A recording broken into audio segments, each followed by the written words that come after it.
Hey guys, welcome back to the channel. This is a story about what, if neglected Naruto take revenge on Sarutobi clan. Before I start, please support for more amazing content, and do consider subscribing to my channel and share this video with your friends. This is written by Silent Sambo 88 and link in description and support writer.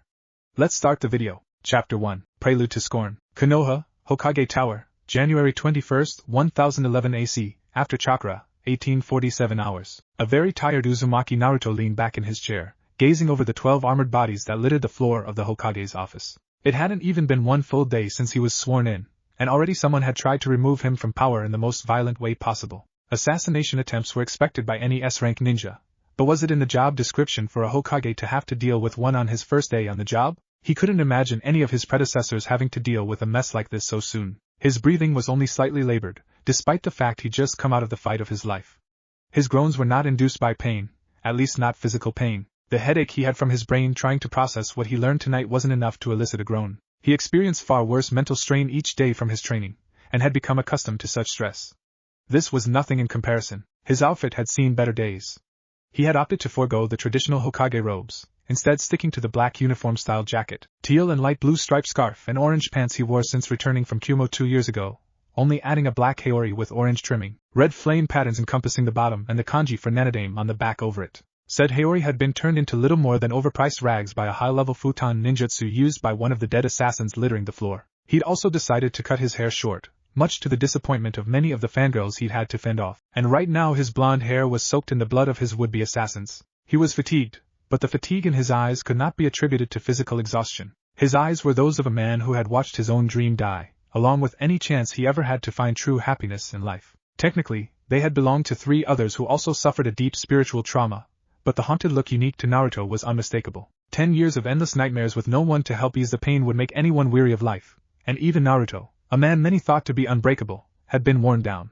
All who took the time to really see him were shocked and disturbed by the look in his eyes, when they knew it should have been expected, considering his troubled past. But it was because they knew him, that they were shocked to see the toll taken on his soul. When Naruto had announced to the remaining members of the Konoha 12, a group which was reduced to 6 in the 4th Shinobi World War, that he no longer sought the title of Hokage, the reactions of his friends ranged from disbelief to despair to outrage. But it was the answer he gave them for giving up his dream that was the most unsettling. It wasn't because he hadn't been able to save Sasuke, that he now felt himself unfit to pursue his childhood dream any longer. Rather, it was because of one specific person Sasuke had killed in the war. After Naruto and Sasuke finally managed to seal Kagaya and save the world, they still had to free everyone from the Mugen Tsukuyomi cast by Madara. But before he was willing to end the endless dream, Sasuke's true agenda showed through in a flash of psychosis. Sasuke, the last Uchiha, had intended to rule the world by eliminating the Biju, the Gakage, and anyone and anything else who could stand against him, including Naruto. Ajura's reincarnation had had no choice but to end the Indra line once and for all.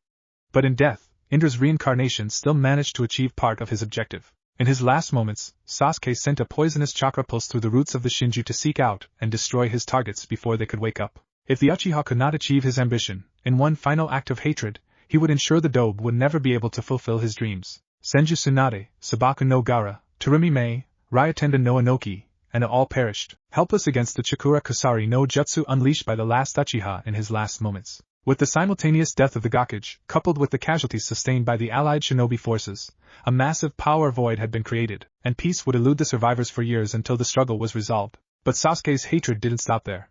It couldn't. It wouldn't be satisfied until Naruto felt the closest thing possible to the loss he suffered on the night of the Uchiha massacre and was completely destroyed inside, and so he used his last technique to also target as many of Naruto's friends as possible. The result had been thoroughly devastating, both to Naruto and to Konoha. In Konoha, the corruptive chakra sought out and destroyed Ichiraka Tochi and Ayam, Sarutobi Konohamaru, Moigi, Udan, and Hyuga Hanabi, among many others. On the battlefield, the technique was even more destructive, and each victim it claimed had been very important to Naruto. On that day, he also lost Yumino Iraka, Inazuka Kiba, Akimichi Choji and Naro Shikamaru, along with someone he couldn't even speak of anymore, because of how badly her death traumatized him. On that day, the only person who had ever unconditionally loved him, Hyuga Hinata, was murdered by the man Uzumaki Naruto once considered his best friend and brother. And with her death, both of Naruto's dreams and his infinite capacity for forgiveness died as well. Naruto's eyes began to water, and he noticed a few teardrops starting to mix with the blood which soaked the bandages wrapped around his right arm. He couldn't help grimacing as he gazed upon his arm, which was badly scarred from catching Sasuke's Chidori and was still infected with the Chikura Kusari no Jutsu when his attempt to save Hinata backfired. Kurama's advanced healing powers and the Rikudo chakra he gained towards the end of the war had only been able to stop the infection from spreading to the rest of his body. Despite the threat that arm posed to his life, he chose not to have it amputated, as it served as a constant reminder of his greatest failure, the failure to protect the woman he loved. The thought of Hinata, and the regret he was burdened with by never having the chance to return her love, was the only thing left in this life that could drive him to tears. Everything was supposed to be smooth sailing after the world recovered and the survivors moved on from their loss. Naruto was supposed to be able to make all of Hinata's dreams come true by choosing her, and eventually marrying her and giving her the family they had always wanted. He was supposed to have her by his side always, and be by her side always, no matter what. But one act of malice had taken it all away from him. Watching her wither away, unable to do a damn thing to save her even with the Rikudo no Yo no Chikara, had been the same thing as watching every dream he'd ever had die. But if Naruto no longer wanted the title of Hokage, why was he now sitting behind the desk in the Hokage Tower? The answer to that question was revealed 2 years ago. 1 month after the conclusion of the Fourth Shinobi World War, the daimyos of the elemental nations had almost completely taken over. Sanigekure no longer had a Kazekage, as the Wind Daimyo conspired with the Suna Council to eliminate the position outright, since no Suna ninja was strong enough to assume the title.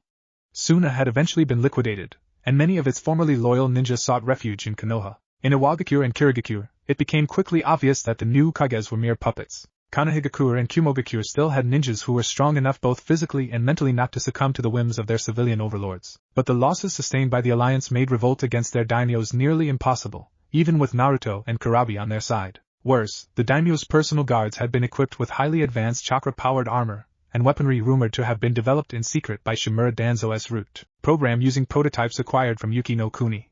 And rumor also had it those guards were trained by Root specifically to kill Jinchuriki. Back then, the armor and weapons had only been prototypes, and even if they were more advanced, it would have taken dozens of sacrifices to ensure the target was eliminated. But involving the Jinchuriki or the 7 Biju who lacked a new host in a new war would have been a fatal mistake on the alliance's end. Hatake Kakashi, the Rokudame Hokage, ordered a Naruto who was still greatly weakened from the ordeals of the Fourth Shinobi World War, and wasn't healing correctly to join Kurabi in seclusion at the Waterfall of Truth on an indefinite training trip. Kakashi had been all business that day, threatening to banish Naruto to the Kamui dimension indefinitely if he refused. And since Kakashi had somehow managed to reawaken Uchiha, Obito's parting gift of the Mangekyo Sharingan, he was the one person still living who could make good on that threat, at least at that point in time. Perhaps if Kakashi had known then what he knew now, he would not have been so adamant about keeping Naruto out of battle. Kakashi and Naruto looked over the office they trashed, Sharingan and Rinnegan eyes locked on the mangled and broken corpses of a dozen rude assassins sent after the newly inaugurated Nanadame. This attempt on their lives achieved 2 things. First, it confirmed the rumors about the daimyos being backed by Root, since the assassins bore a more advanced version of the chakra armor supplied to the daimyos' personal guards. And second, it gave them irrefutable proof of the conspiracy hinted at by the current fire daimyo, who came into power 2 years ago after his predecessor met his end. The new daimyo had urged Naruto to pursue the title of Hokage once more, but not to honor the memories of those who would have wanted him to pursue his old dream no matter what, although that was a major argument to convince the future Hokage. The new daimyo had said that if Naruto were to become Hokage, he would be able to find a much-needed sense of closure. There were secrets he claimed Naruto needed to discover, secrets which would only reveal themselves if the hero of Konoha rose above his anguish and answered his calling. Not even 5 minutes after the sun set on his first day in office, those secrets were finally coming to light. Using the human path abilities of the Rinnegan, Naruto had literally ripped the souls out of 8 of the 12 assailants. One of them had just so happened to have a sealed memory of a conversation between himself and Danzo which referred to the conspiracy the new fire daimyo had hinted at. This one had obviously taken the reins after Danzo's death, and had been trusted implicitly by the deceased traitorous elder if the memory was only sealed and not erased. Naruto was already livid from unlocking said memory with Kurama's help, and yet he knew his anger would only continue to rise as the night progressed. Naruto-sama, before we discuss what just transpired here, how the hell do you have the Rinnegan? Kakashi asked. Naruto rolled his eyes at his former teacher's use of the Sama honorific, but he was currently in Hokage mode. Everyone in his inner circle of friends had to show the proper respect when he was serious. Remember when Sakuraneken went AWOL shortly after you sent me away, Kakashi-sensei? Naruto replied, and Kakashi nodded. She performed the transplant on me in secret. She wanted me to find a way to bring her back. She thought that with both the Rinnegan that was taken from Madara and the Rikudo Sage mode, nothing would be impossible for me to accomplish. I guess you finally learned that some things are impossible after all, Kakashi observed. The search for a resurrection technique that didn't require Naruto to sacrifice anyone's life in exchange had been almost totally fruitless. As soon as he learned that using Geto, Rinne Tensei no Jutsu was guaranteed to kill him even if he only revived a single person. Despite his Uzumaki lineage and Rakuto abilities, his morale plummeted farther than it ever had in his life, and his resolve almost completely broke. But Haruno Sakura had made him promise to find a way, not for her, but for himself. Sakura had eventually managed to move on after she accepted it had been necessary to kill Sasuke. Not once did Sakura accept that there would ever be someone else who could love Naruto and heal his heart if he could not bring Hinata back to his world. Unlike the last promise of a lifetime she'd exacted from Naruto, this time Sakura knew full well what she had asked of him. She knew she was sending Naruto down another spiral of despair, but it was something she couldn't help. Truly, she knew she was a horrible friend, unworthy of being within 100 meters of Naruto's presence. But Naruto had responded to this request almost the same way he'd responded to the first. His naivete was gone. He too knew what it would mean if this promise was also broken, but he didn't care. Somehow, Sakura had known that Hinata was his only true love. If he couldn't find a way to revive her, he would never be able to find true happiness. Resurrection proved to be one of the few areas of Kenjutsu that was truly taboo. No matter what technique was used, it required a living sacrifice to pull a dead soul back into the world. Naruto would not pay that price ever. But that didn't mean it was totally hopeless. His mind flashed back to that fateful night at the climax of the war, specifically to when Hagoromo had appeared inside his mindscape a few minutes after Kurama's extraction. The Rikudo Sennin had traveled through time to appear at the critical moment. Wait, why was he remembering that now, of all times? It seemed totally random, and yet, Naruto's eyes widened at the realization which flashed through his mind. He knew exactly what he was going to do now, his Nindo be damned. You know, Kakashi-sensei, this has to be the worst joke of all time, Naruto remarked, his attitude momentarily shifting to resemble the mask of happiness he used to wear. Oh? Kakashi raised an eyebrow in curiosity. What was his cute little genin turned Hokage planning now? I was going about this Kenjutsu business the wrong way. As we learned the hard way, the cost of bringing someone who died back to life is way too high. But no one ever said anything about the cost of going back and preventing someone from dying in the first place. Time travel, Naruto? Really? It's our only option, sensei. If we have to make it to where entire years never happened, well, I'd definitely say that's for the best, after what I just learned and am about to learn tonight. I see. He didn't actually, but he knew he would soon enough. Naruto's eyes were darting around the room, trying to scan for something, unfortunately to no avail. Kakashi-sensei, was there any chance at all that any materials from the old Hokage tower were used in the reconstruction? With that question, Naruto was back in Hokage mode. None at all, Naruto-sama. No recycling of building material was involved. Everything used was 100% new material. Fuck. Naruto slammed his hands down hard enough to break his desk into 3 pieces. That means we're not gonna find the proof we need here. And don't bother ordering a raid of the Foundation, either, a new voice chimed in. It belonged to a pale-skinned young man whose jet-black uniform exposed his midriff. Naruto rolled his eyes at the arrival. You're late, Sai, the Nanadame growled. And you're still less, Hokage-sama, Sai quipped. As I was saying, it's pointless to order a raid of the old Foundation buildings to search for the truth you now seek. When Danzo died, his loyal root ninja cleaned house and fled. We've been unable to find even a trace of them ever since, and truthfully, they were forgotten about in the wake of the daimyo fiasco. Which idiot had the bright idea to just forget about over 100 rogue ninja? Naruto was livid. If he had inherited his mother's hair, Sai and Kakashi would have been able to see it raising the same way Kushina's did whenever she got royally pissed off. Blah, forget it. It's not like we're going to be able to deal with that problem right now. What do you mean? Gather the following people to my office within 1 hour, Naruto said, handing Sai a list of names. Standard procedure for an S-rank secret meeting. Let no one know why they've been summoned. Calling a war council, Naruto-sama? Kakashi pondered. It has been a long time coming, sensei.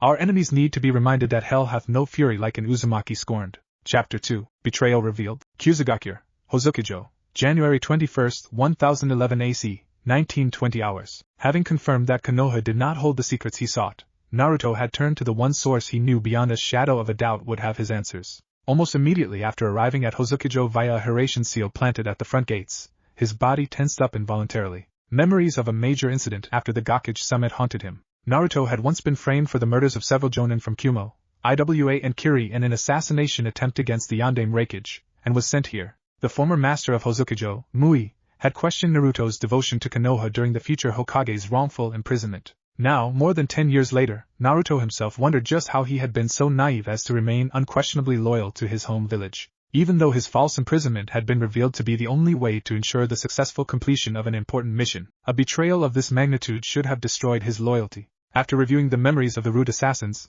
the Nanadame strongly suspected the Sandame might have had a major hand in conditioning him to be absolutely loyal to Konoha. And that was why he was here. He needed to know for sure just whose side the Sandame was really on. Old man, Just how much were you hiding from me? He wondered.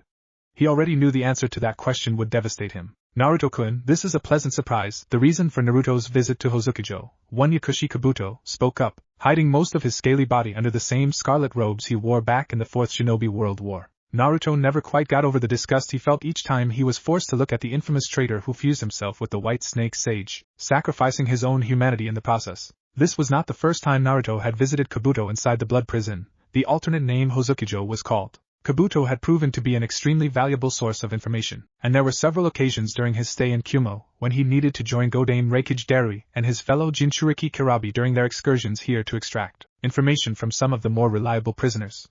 It was with Kabuto's information that Kumo and Konoha launched a joint military operation to kill the reborn Orochimaru, destroy Odogekyo once and for all, and demilitarize Ta no Kuni permanently. Naruto, of course, had been given a major piece of that military operation by Darui, much to Kakashi's displeasure, but Darui quickly pointed out that he had not actually caused Naruto to violate Kakashi's orders. If he couldn't aid Konoha from within Hai no Kuni's borders, Darui had no qualms about letting its hero aid his home village from a distance. In exchange for his invaluable information, Kumo and Konoha had allowed Kabuto to resume some of his scientific research while at Hozukijo. He had also wanted a chance to help out with some of the orphanages scattered across the Konoha-Kumo alliance. But that request was to be forever denied. Teamy, Naruto shot back, causing Kabuto to frown at his confrontational behavior. Only you would think it's pleasant, but you already know why I'm here, so cut the crap and tell me what I need to know. Yes, I was wondering when the Foundation would reappear and make its move against you. I've expected this to happen for a few years now, actually. If Shimura could not have you as his weapon, he would instead ensure that no one else, especially not Professor Sarutobi, could claim you as their weapon instead. Naruto froze. He thought he expected this, but nothing could emotionally prepare him for confirming his suspicions. Hozukijo was already packed full of unpleasant surprises, and now its most valuable prisoner just saw fit to drop the biggest bombshell of his life onto his shoulders. Gigi wanted me to be a weapon? He breathed out in disbelief. In some ways, you're still the same naive child I first met back at the Chunin exams. All Jinchuriki were viewed as weapons by the leaders of the villages they belonged to, and your precious Sandaime Hokage was no exception, though I'm not surprised by your reaction to this revelation. Sarutobi was a splendid actor. He used his advanced age very well. But not quite well enough, it would seem. Those who knew Naruto knew he tended to wear his heart on his sleeve. His time in Kumo had better prepared him for the harsh reality of the post-war shinobi world, but if it wasn't necessary to hide his emotions, he didn't hide them. From the way he was trembling, Kabuto divulged that Naruto felt a dangerous mixture of negative feelings, the biggest one among them being betrayal. Of course, I have all the proof you require to confirm the Sandaime's exploitation of you, Kabuto continued, revealing a small black book kept concealed in the left sleeve of his robe. When the false leader of Akatsuki destroyed Konoha, it was ridiculously easy to sneak in and obtain everything I sought after. I didn't just take DNA samples of dead shinobi to use in my army of Edo Tensei summons, Naruto-kun. I also unearthed all the dirty secrets your predecessors buried away. Why are you so eager to help me, Kabuto? I suppose it's the part of Orochimaru-sama that stayed with me talking, but I'm curious to see how events will unfold, now that the windmill has been set in motion. I desire to learn the price the world must pay for the truth to set you free. Naruto nodded at that as he took the book, labeled Sandaime Hokage's Failures, from the table Kabuto sat it on and began reading. There was no doubt whatsoever in Kabuto's mind that the world would pay a high price. The only question was how high would that price be. As part of his Hokage training under Rokudaime Kakashi, Naruto had been required to evaluate the decisions his predecessors were forced to make in specific crises, to take the facts available at that time, and see if he could make a better decision than they. Two of them had been the Uchiha clan downfall and the Hyuga affair. His studies of each crisis had slowly eroded his faith in the Sandaime. Thanks to his involvement in the Gakage Summit, Naruto thought he knew every secret about those two affairs and was certain he would have handled things a lot better than his Gigi. But as it would turn out, Naruto had another thing coming. Kabuto left a bookmark for him which guided him to read about the Uchiha massacre first, rather than start from the beginning. Naruto immediately learned that there were a few details about the aftermath of that tragedy which had continued to elude him until now. If Sarutobi Hiruzen had had everything go according to the plan kept contained inside this little black book, not only would the bastard Uchiha Sasuke still be alive, he would be little more than a mindless drone, a tool whose only function outside of missions would be as a breeding slave to create a new Uchiha clan with the fierce loyalty of the Inuzuka. Sensei's experience with the Uchiha clan in its glory days has taught me the reason why they were doomed to this fate. Nearly all Uchiha are incapable of living according to logic, because they are genetically enslaved to their emotions. This invariably leads them down a path of self-destruction. The very nature of the Uchiha made them a threat that had to be eradicated. Only if that nature is changed can the clan be allowed to return from the brink of extinction. Hiruzen had taken after Tobirama's belief that the Uchiha couldn't be reasoned with, that they were absolutely ruled by their emotions and not logic. Perhaps the only thing that had stopped the Sandaime from allowing Danzo to take Sasuke into root, which had been the sole reason Danzo allowed Itachi to spare Sasuke, had been the fear of how Itachi would respond. By the time that fear was no longer an issue, the plan could no longer be salvaged. Naruto did not accept the Nidaime and Sandaime's anti-Uchiha stance. Perhaps Sasuke had been irredeemable by the time the Fourth Shinobi World War began, but he was certain the last loyal Uchiha could have still been saved if someone had made a greater effort sooner. He just couldn't figure out how soon. And what about everyone else in the clan who was innocent? What about the other children, the elderly, any Uchiha civilian who was not in the know about Fugaku's planned coup d'etat against Konoha? Why couldn't they have been spared? Would it not have been easier to change the Uchiha for the better if the Sandaime and Danzo had decided to spare more innocents than Sasuke? Why couldn't they have just revealed the crimes of the guilty to influence the minds of the innocent, to make them ashamed of what transpired, and thus prevent a repeat incident? Why did they all have to be slaughtered? Naruto just didn't, and couldn't understand why anyone would consider such acts to be a necessary evil. Naruto knew he would have carried out the massacre himself had he been in Itachi's shoes. He himself had been forced to massacre another clan, but he would have left a lot more survivors. There was simply no chance in hell the entire Uchiha clan could be guilty of treason, but this was a prime example of genuine contempt, if not outright corruption, from the leadership of Konoha. Naruto was already seething in anger after reading this entry.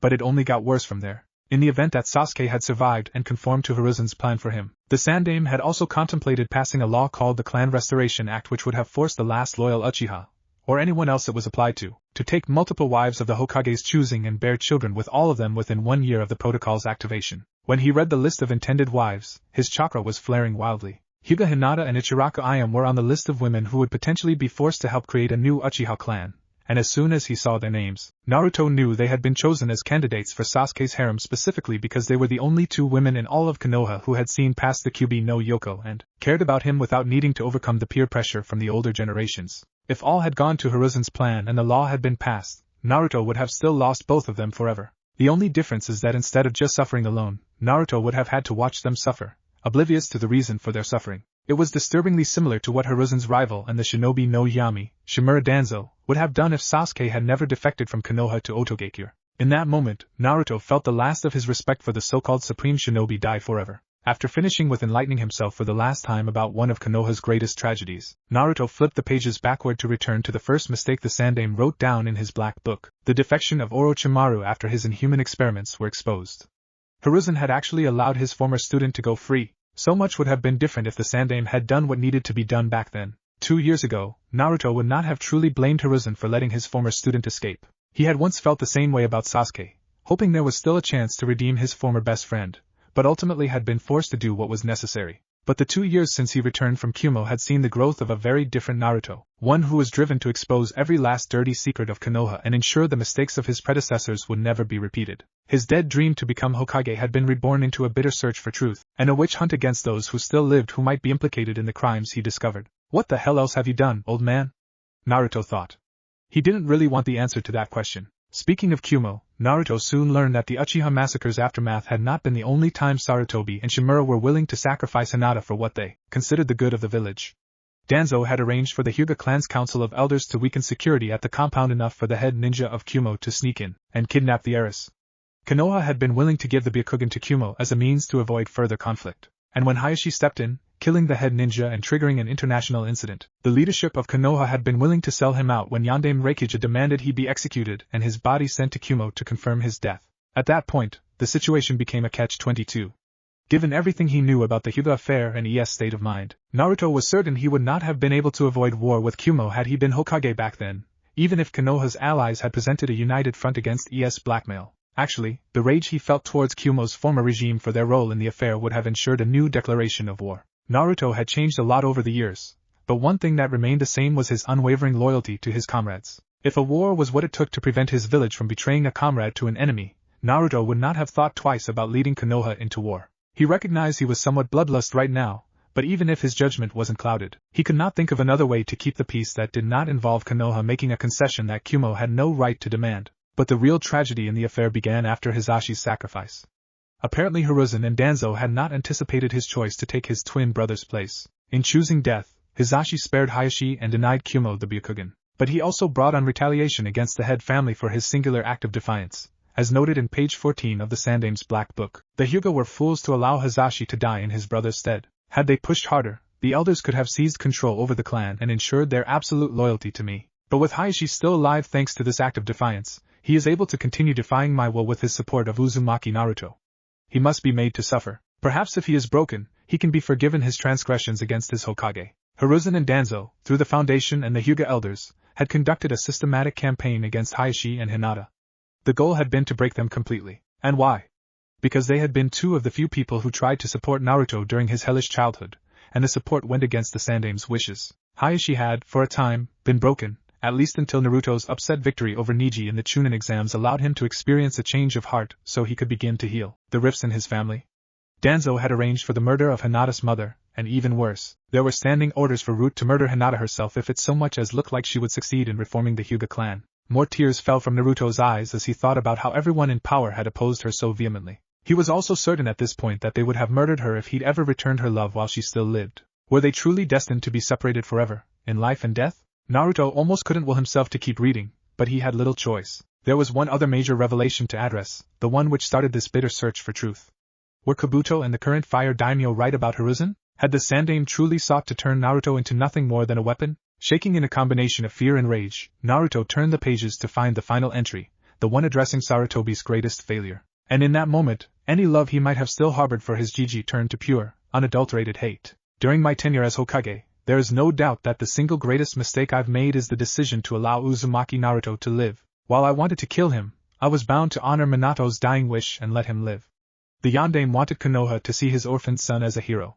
He was naive. The fear and prejudice of the villagers will not allow them to look past the Kyubi no Yoko even though they are not stupid enough to mistake Naruto for the Biju he was cursed to carry inside him.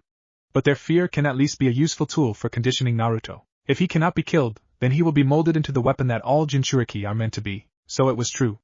Danzo was not alone in his desire to weaponize Naruto. The boy's determination is unusual and defies conventional psychology, even if it was expected of him to inherit that from his mother. Even if no one acknowledges his existence, he refuses to give in to hate and despair. Nonetheless, it is simple enough to encourage the villagers to act on their fear and hate, and serve my purposes regarding Minato's legacy. By encouraging the majority to surrender to their misgivings and distance themselves from him, Naruto will have no choice but to latch on to the few who accept him. These bonds he is desperate to have will instill in him an unwavering loyalty to Konoha. The Ichiraku family is perhaps my greatest instrument of conditioning the child. Among all the civilian shop owners in Konoha, they are the only ones who are guaranteed not to turn him away. It is also worth noting that the shop Ichiraku Tuchi happens to run is a ramen stand. Kushina's addiction to ramen and her frequent visits to Ramen Ichiraku were well known by her confidants, and there is no doubt Tuchi will see Naruto's mother in him whenever he serves the child's meals. Furthermore, the negative effects ramen has on the body will prevent Naruto from becoming aware of my plans for him. The high carbohydrate and sodium content of the ramen he is addicted to will hinder his mental development,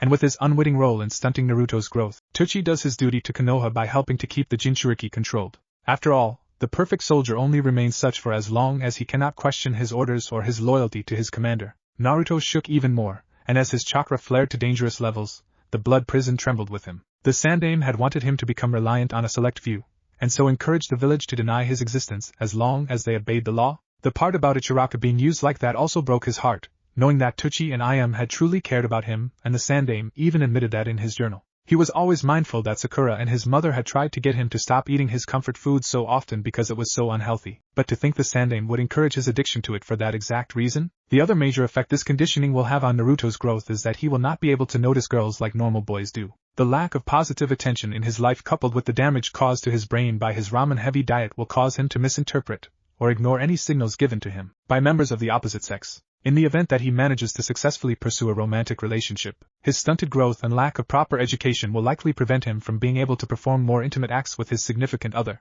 This, too, is necessary to keep Naruto in check.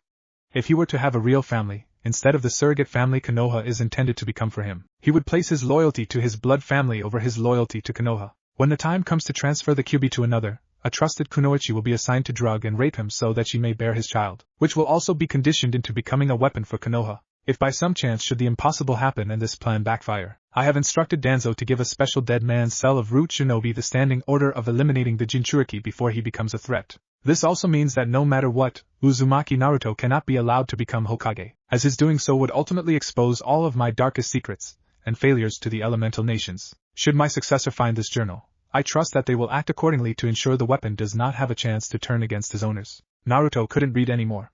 Even if he could, he just now noticed that he had entered Biju mode during his reading, and the chakra flare was causing structural damage to Hozukijo. The Sandaime had never wanted Naruto to fulfill either of his dreams.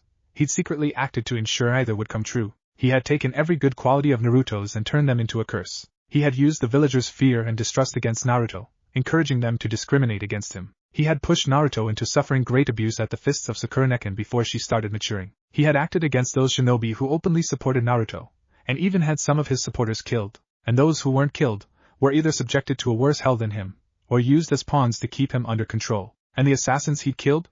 It was Sarutobi who authorized their kill order against him. But he couldn't accept that everything he believed in was a lie, just because he'd been so thoroughly manipulated and betrayed. The will of fire was not propaganda. It was real, even if the Sandaime himself didn't believe in it. The people of Konoha may have been ignorant, but that did not make them guilty of the Sandaime's crimes. If anything, they were also victims, not co-conspirators, and they had been won over eventually, learning to see him for him and not for the Kyuubi. No matter how much he hated the Sandaime, Naruto could not bring himself to destroy Konoha. He could not kill thousands just to take revenge against a few. To do so would make him the worst monster of all time. Now that his resolve was finalized, however, he would not allow these crimes to go unpunished. Turning back the clock just became more necessary than ever. Put these on, Naruto ordered, tossing a pair of chakra-suppressing bracers designed by Root to Kabuto. Briefly, he thought that perhaps he should have used the Kyukan no Jutsu to rip Kabuto's soul out so he'd confirm this wasn't a fabrication, but decided that Ino would be able to verify it soon enough. I'm taking you out of here for a short time. Kabuto was flabbergasted. Wow. Just wow, Naruto-kun.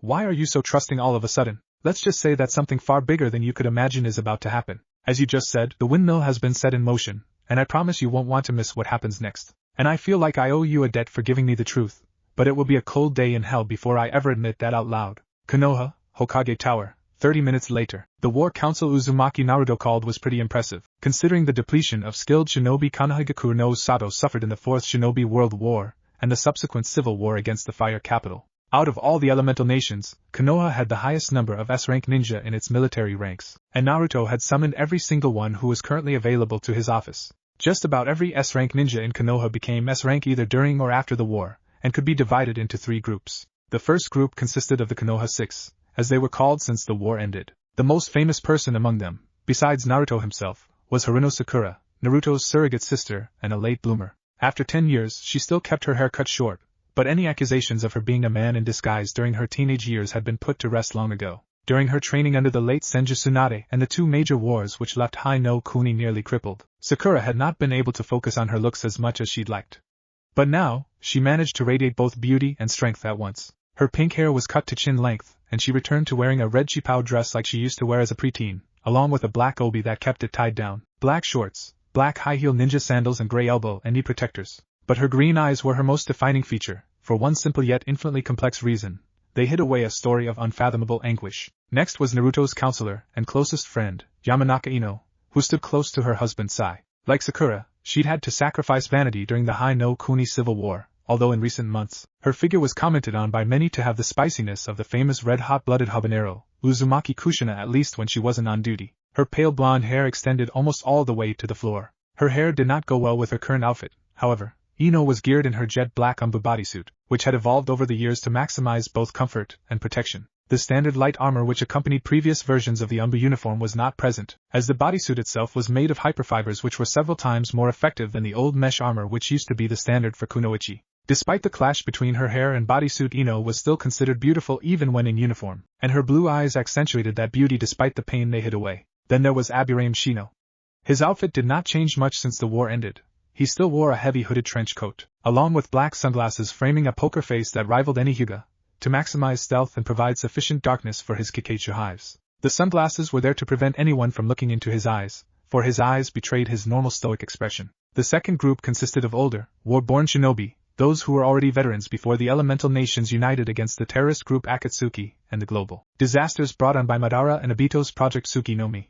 Aside from Rokudame Hokage Hatake Kakashi, the only member of this group currently present was Hyuga Hayashi. Age had not treated Hayashi well. About a third of his hair, which he'd cut short long ago as an indicator of deep shame, had turned a silvery gray, and his face was riddled with faint scars, the highest concentration of them being centered around his eyes. Hayashi was still a man of many secrets, his eyes being one of the most closely kept secrets, as they were no longer his own, but rather, were taken from another Hyuga. He still wore the traditional clan robes, though the Haori was now black instead of the original brown. Like Shino, Hayashi's pale eyes betrayed the lack of expression worn on his face. The third group consisted of the last 4 surviving members of Akatsuki, only 3 of whom were present: Yakushi Kabuto, Hozuki Sujetsu, and Uzumaki Karen. The 4th member, Yugo, spent most of his days in solitude around Konoha's forests, communing with nature to keep his murderous split personality in check. Suigetsu and Karen had not changed much in terms of appearance since the 4th Shinobi World War, though both had let their hair grow longer since being released from Hozukijo on limited parole under Anbu surveillance, and Suigetsu had been permanently stripped of the right to wield Kubikiribocho, the former sword of Momochi Zabuza.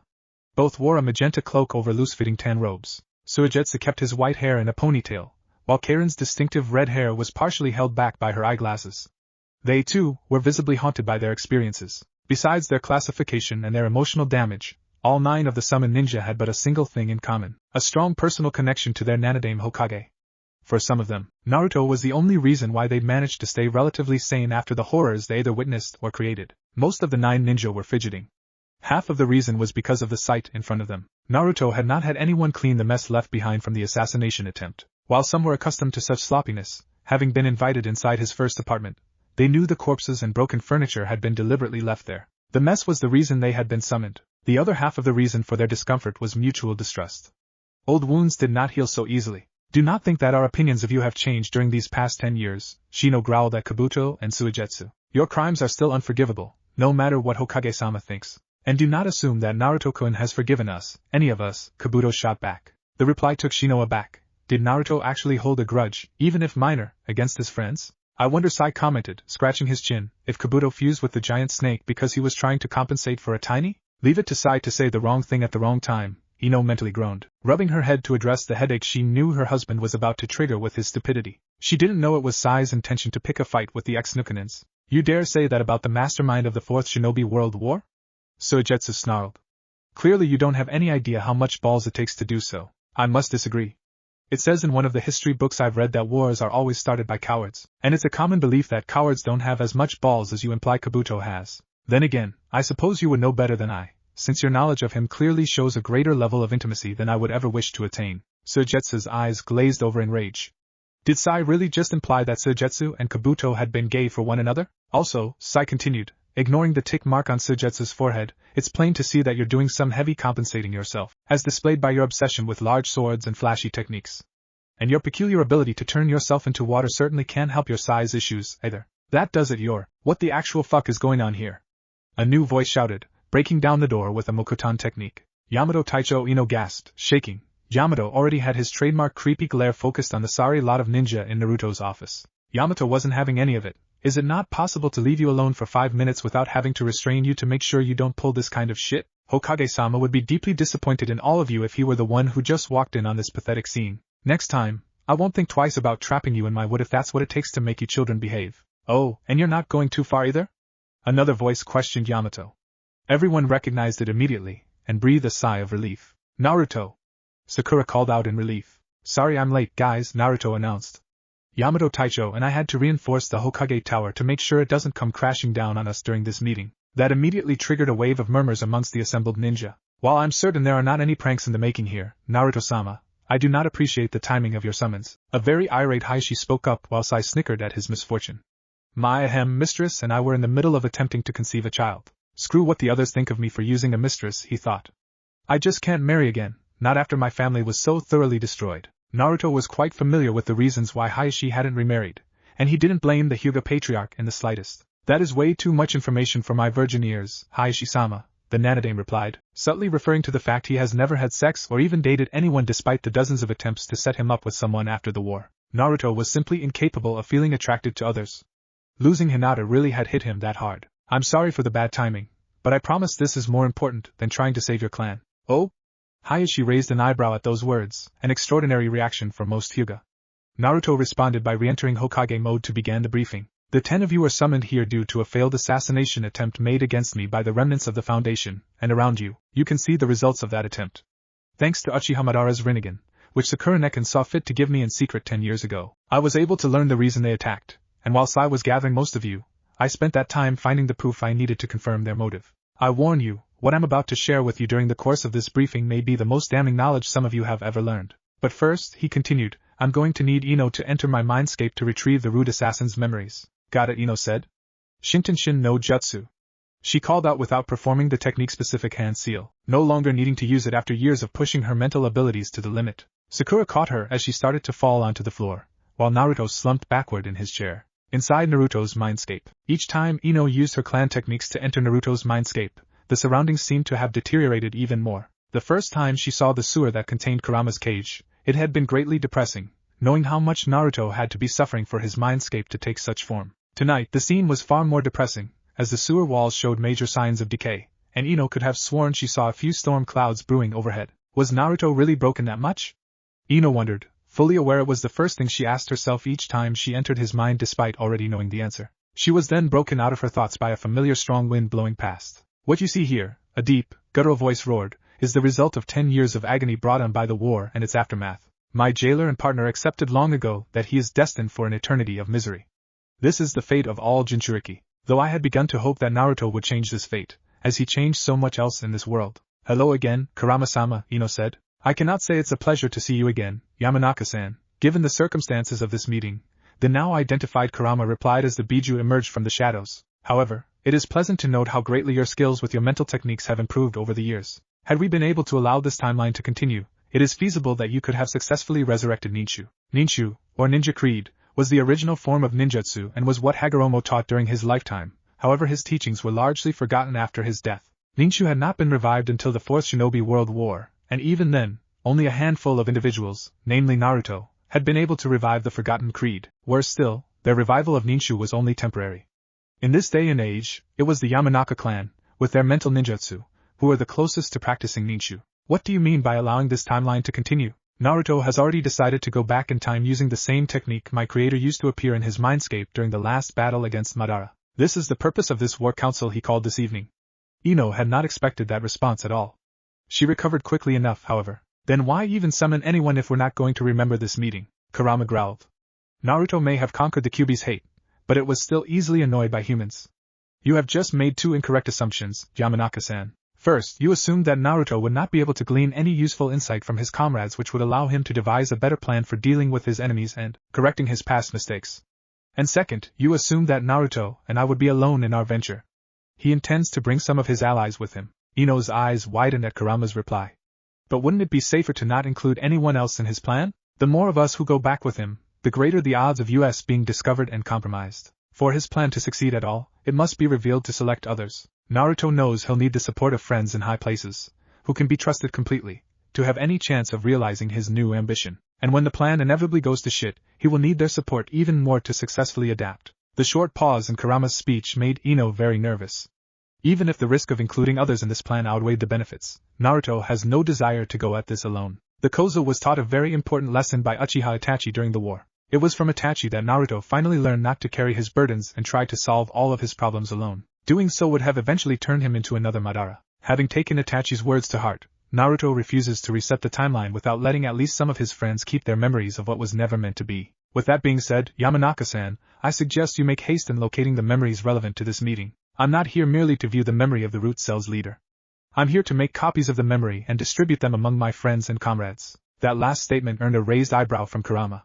The implications of that statement, and what it meant to the plan, were a wholly new degree of astounding. You just secured your place as one of the comrades Naruto will take back in time with him, Ino, the Kitsune said. The fact it called her by her given name instead of her clan name, and had also dropped the honorific suffix, was not lost on Ino. She knew Kurama had just been impressed, which was not an easy feat to accomplish. Before you go to locate and copy the assassin's memory, Kurama added, I would also suggest copying the memory of the meeting Naruto had with Kabuto while your husband was rounding up this war council. The images of each page he read in the Sandame's black book he committed to memory are astonishingly clear. It would be much easier to reveal the truth to everyone this way, via your Shindenshin no Jutsu, than if Naruto had to explain everything alone. Got it, Kurama-sama. She did not hesitate in following the exact path the Kyuubi laid out for her. Back in the Hokage's office, Ino awakened after just 2 minutes of real time. In many cases, she had taken far longer with her target, wanting to snoop around to get the lowdown on more personal details, but tonight she was all business. Everyone present here saw that as a good sign. Do you have the memory, Ino? Naruto asked. Yes, plus one more, Ino replied. Kurama-sama also had me retrieve the memory of your meeting with Kabuto. The fox wants us to break the news to everyone together. Naruto sighed. Outwardly he showed no other reaction, but he was very upset with Kurama. His Biju still hadn't learned how to ask permission to intervene in affairs off the battlefield. So be it, he grumbled. Now for the most important part, there's one more thing I need from you guys. I need you to promise that no matter how you react to the sins I'll soon reveal, none of you will attempt to destroy Konoha in retribution. If you cannot make that promise, leave now. Wait, what? Was the general thought of everyone present. Just how bad could this information be if Naruto was demanding a new confirmation of their loyalty prior to revelation? How much anger was Naruto continuing to hold back? Naruto Baka, Sakura said in a dangerous tone of voice, just get on with it. Our loyalty to you is absolute. I can see in your eyes why you'd be doubting us, but it still makes me sick that you would doubt your Nekken, or any of your friends. We're sticking with you no matter what, believe it. Everyone else, even Hayashi and Suigetsu, who along with Sakura were the ones whose possible reactions Naruto questioned the most, nodded their heads at this to show their stance on this matter. Ino and Kakashi also chuckled at Sakura's deliberate use of Naruto's old verbal tick/catchphrase. Naruto was actually in awe at their response. He truly hadn't expected his fierce loyalty to rub off on his comrades like this. Comrade is definitely the wrong word though, they're all nakama now. Guys, thank you, all of you. A small smile formed on Naruto's lips. Most of them gasped at his response. This was the first time since the war ended that any of them had seen the Nanadame Hokage with a smile on his face, and it was a true smile at that.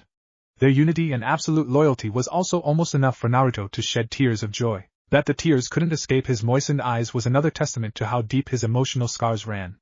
Ino, let's begin. Right, Ino said. Shindenshin no Jutsu. She called, flashing through the required hand seals very quickly. Within seconds everyone in the office was telepathically linked to one another, with Ino's mindscape serving as the central hub. This is weird, Karen said through the mental link. Team Taka had been among the few who never experienced telepathy during the war. I don't know how anyone can put up with this. Endure it, Karen, Naruto ordered. Show them every single page in the Sandame's black book, Ino. They won't need to see the Rutenin's memory after they see this. You don't need to tell me once, never mind twice, Ino retorted. Naruto's memories started flashing through the minds of everyone present, and some of them were astonished by the quality of the images they viewed. If Ino wanted, she could reproduce Sarutobi's journal simply by hooking herself up to one of the mind-reading amplification machines inside the Konoha Intelligence Division and printing out copies of each frame in the viewed memory. The first details of the Uchiha clan massacre did not faze anyone here. Kakashi had revealed the truth of the massacre, at least what he knew, after Naruto's return from exile, saying it no longer needed to be kept secret now that the Uchiha were confirmed extinct. It was when they read about the Sandame's plans for Sasuke, Clan Restoration Act included, that waves of disgust started rolling over them. Like Naruto, everyone else lost their respect for the Sandame almost instantly. The revelation that Hiruzen had allowed Orochimaru to escape from Konoha when his forbidden experiments were exposed didn't affect anyone nearly as much, so it was quickly passed over. A rage greater in magnitude than Naruto's overtook Hayashi when Ino started showing the pages detailing the Hyuga affair. Almost the entire Hyuga main house had been against him until Hiruzen and Danzo gave the order to murder Hitomi, making it appear she had died on a mission. As he went over the journal entry, he also felt Naruto's sadness and rage, as did everyone else. Kakashi, Hayashi, Sakura, Ino, Karen, and even Sai were brought to their knees by the raw agony that overwhelmed Naruto when he read this. All of them were taken aback when they also felt something darker in Naruto's thoughts. Learning the tragedy of Hinata's life had caused a strong desire for revenge to take hold over his heart. Naruto had no greater wish than to destroy everyone who had stayed the course of hurting her. Sakura was completely floored by the intensity of his emotions. Naruto, his desire to avenge all the wrongs done to Hinata is stronger than the desire Sasuke had to avenge his clan. Naruto Oniyasuma's chakra is turning dark, Karen thought, even darker than Sasuke's was. You're allowing your emotions to get the better of you, Naruto-sama, just like the Uchiha did, Hayashi said. Judging from Naruto's reaction as well as drawing on his memories of helping Naruto create his agenda for reforming the world, Hayashi already knew exactly what the Nanadame Hokage was planning to do. But in this one case, I cannot hold it against you. I just hope you won't blame me if my sword should taste Hyuga blood before you get a chance to. Who says I'm gonna blame you if you kill them first, Hayashi-sama? Naruto asked. You're the only person here who has a greater right to vengeance than me. I only lost the only person capable of loving me romantically. You lost your entire family and almost an entire clan. You get first dibs, and you don't have to send me an invitation either. I will be sure to keep that in mind. But if you should choose not to partake in retribution against the guilty members of my clan, then who will you kill to sate your thirst for revenge? Let the memory finish first, then I'll tell everyone the plan. Hayashi nodded at this as the others got back onto their feet. The final abomination broke and hardened their hearts, and solidified their resolve. Learning that Hiruzen had manipulated Naruto's entire life to this extent, just to transform him into a weapon and deny him his two dreams, fanned the cold flames of hatred lit in the hearts of everyone gathered to witness the exposure of this sin. Slowly, a greater realization started to sink in. Naruto was going after the Sandame Hokage. But how did he plan to tarnish Sarutobi's legacy? They would soon learn that wasn't Naruto's plan at all. Why settle for destroying the Sandame's legacy when you have a chance to turn back time and destroy the Sandame himself? This timeline is beyond saving, Naruto said aloud. Ino took that as her cue to end her Shindenshin broadcast. There's far too much that has gone wrong here, and I will not try and reform a world that has been so badly damaged by the misdeeds of our predecessors. But I still plan to keep my promises to you. The only problem is when. Just what are you planning, Naruto?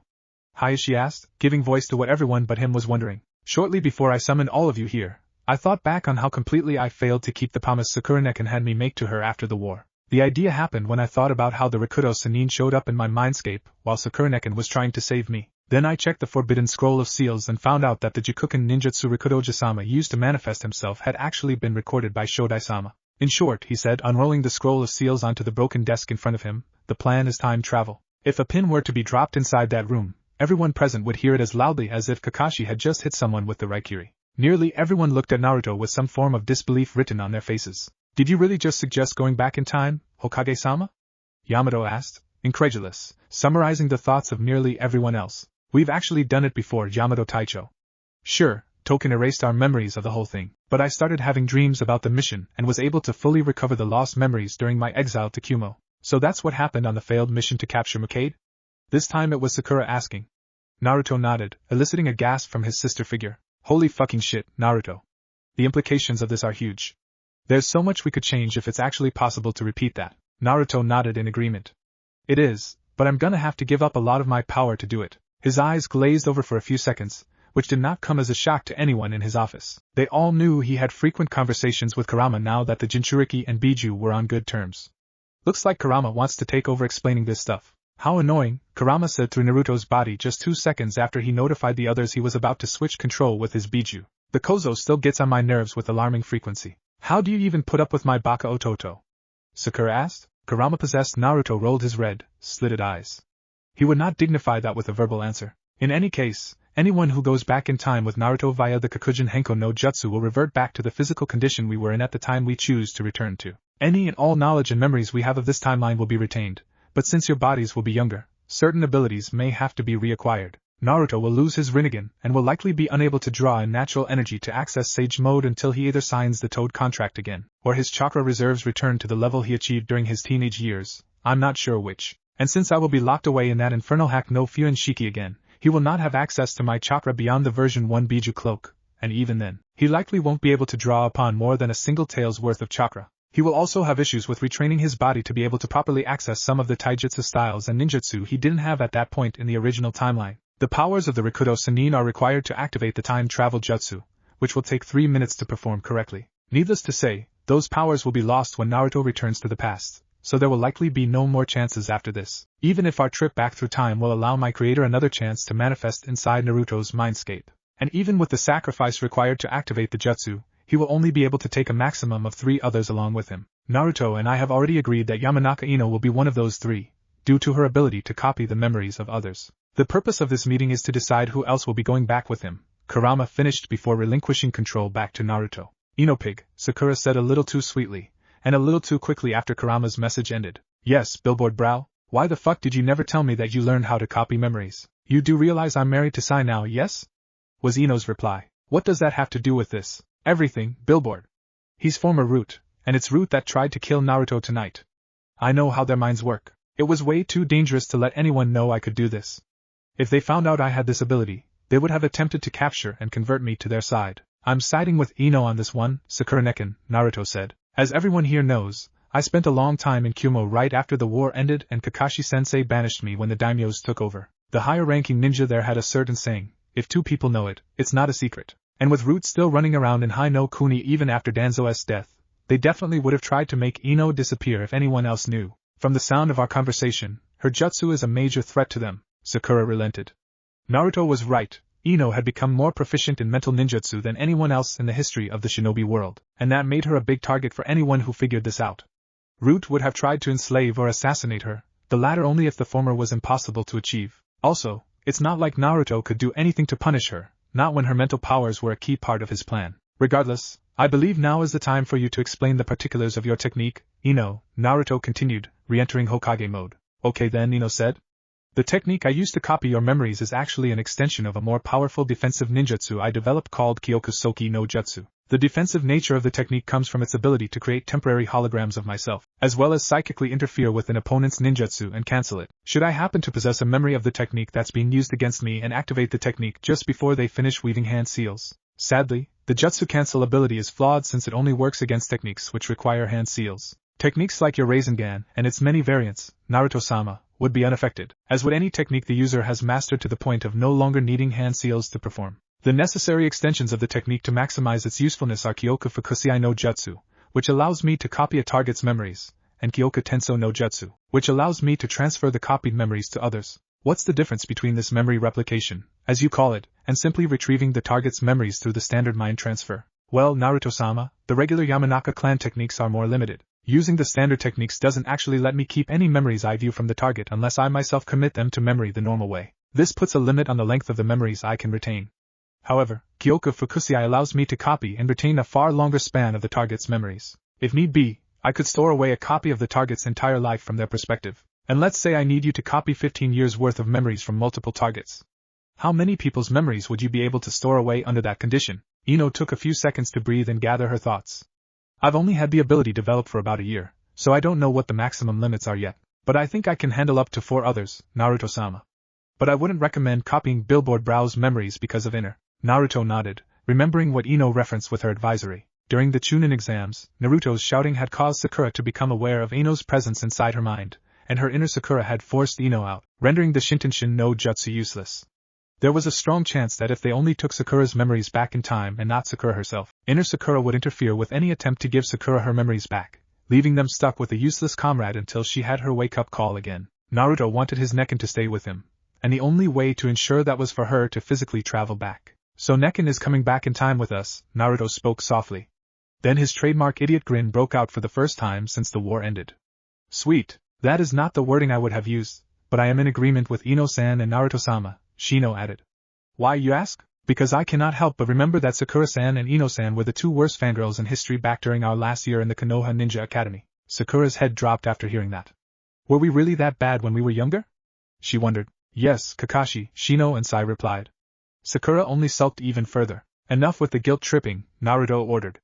Let's hurry and figure out who the last time traveler's gonna be. We can't think that Root doesn't have any other assassins out there, and we can't afford to waste any more time in this sorry excuse of a future. Keep in mind that it has to be someone who has a valid reason why we can't just copy their memories and return them to their owner upon our arrival in the past. Well, I'm out, Kakashi said.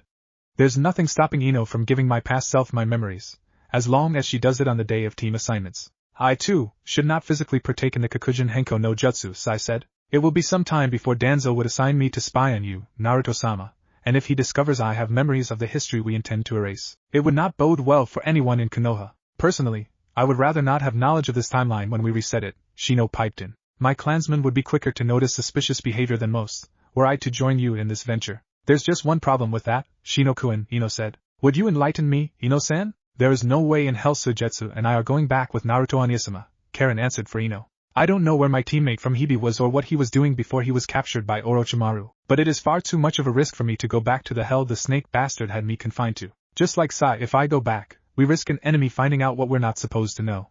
Taking our memories with you is also a no-go. Sujetsu nodded in agreement with her. Now it was Kabuto's turn. I would be far more careful and take every precaution against exposure, of course. That is, assuming I would still be on your side if I went back. The only reason I'm here now is because the reanimated Itachi broke free from my control during the war thanks to a gift he gave Naruto-kun during the pursuit of Sasuke-kun and trapped me in the ultimate visual genjutsu, the Izanami. My knowledge and past make me a dangerous wild card, and depending on the missing fine print of this time travel technique, I could end up swinging either way.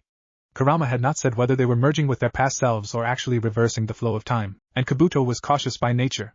You'd have to find a way to replicate Izanami to ensure my allegiance to Naruto-kun. And it goes without saying that Naruto-kun won't use the Edo Tensei to revive Itachi and ascertain such a method before we go back. However, even if you can't procure my loyalty, my memories are too valuable to your effort to not copy. That leaves me or Yamato-san, Hayashi observed.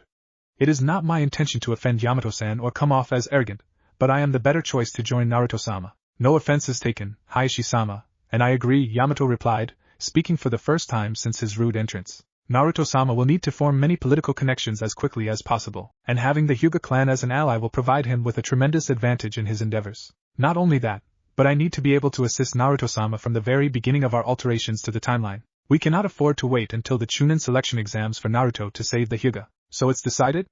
Naruto asked, receiving nods from everyone present. Ino, copy the memories of Kakashi, Kabuto, Shino, and yes, you can copy Sai's memories too, he added at the end, making Ino's eyes light up in gratitude. Shino was not agreeable to that decision.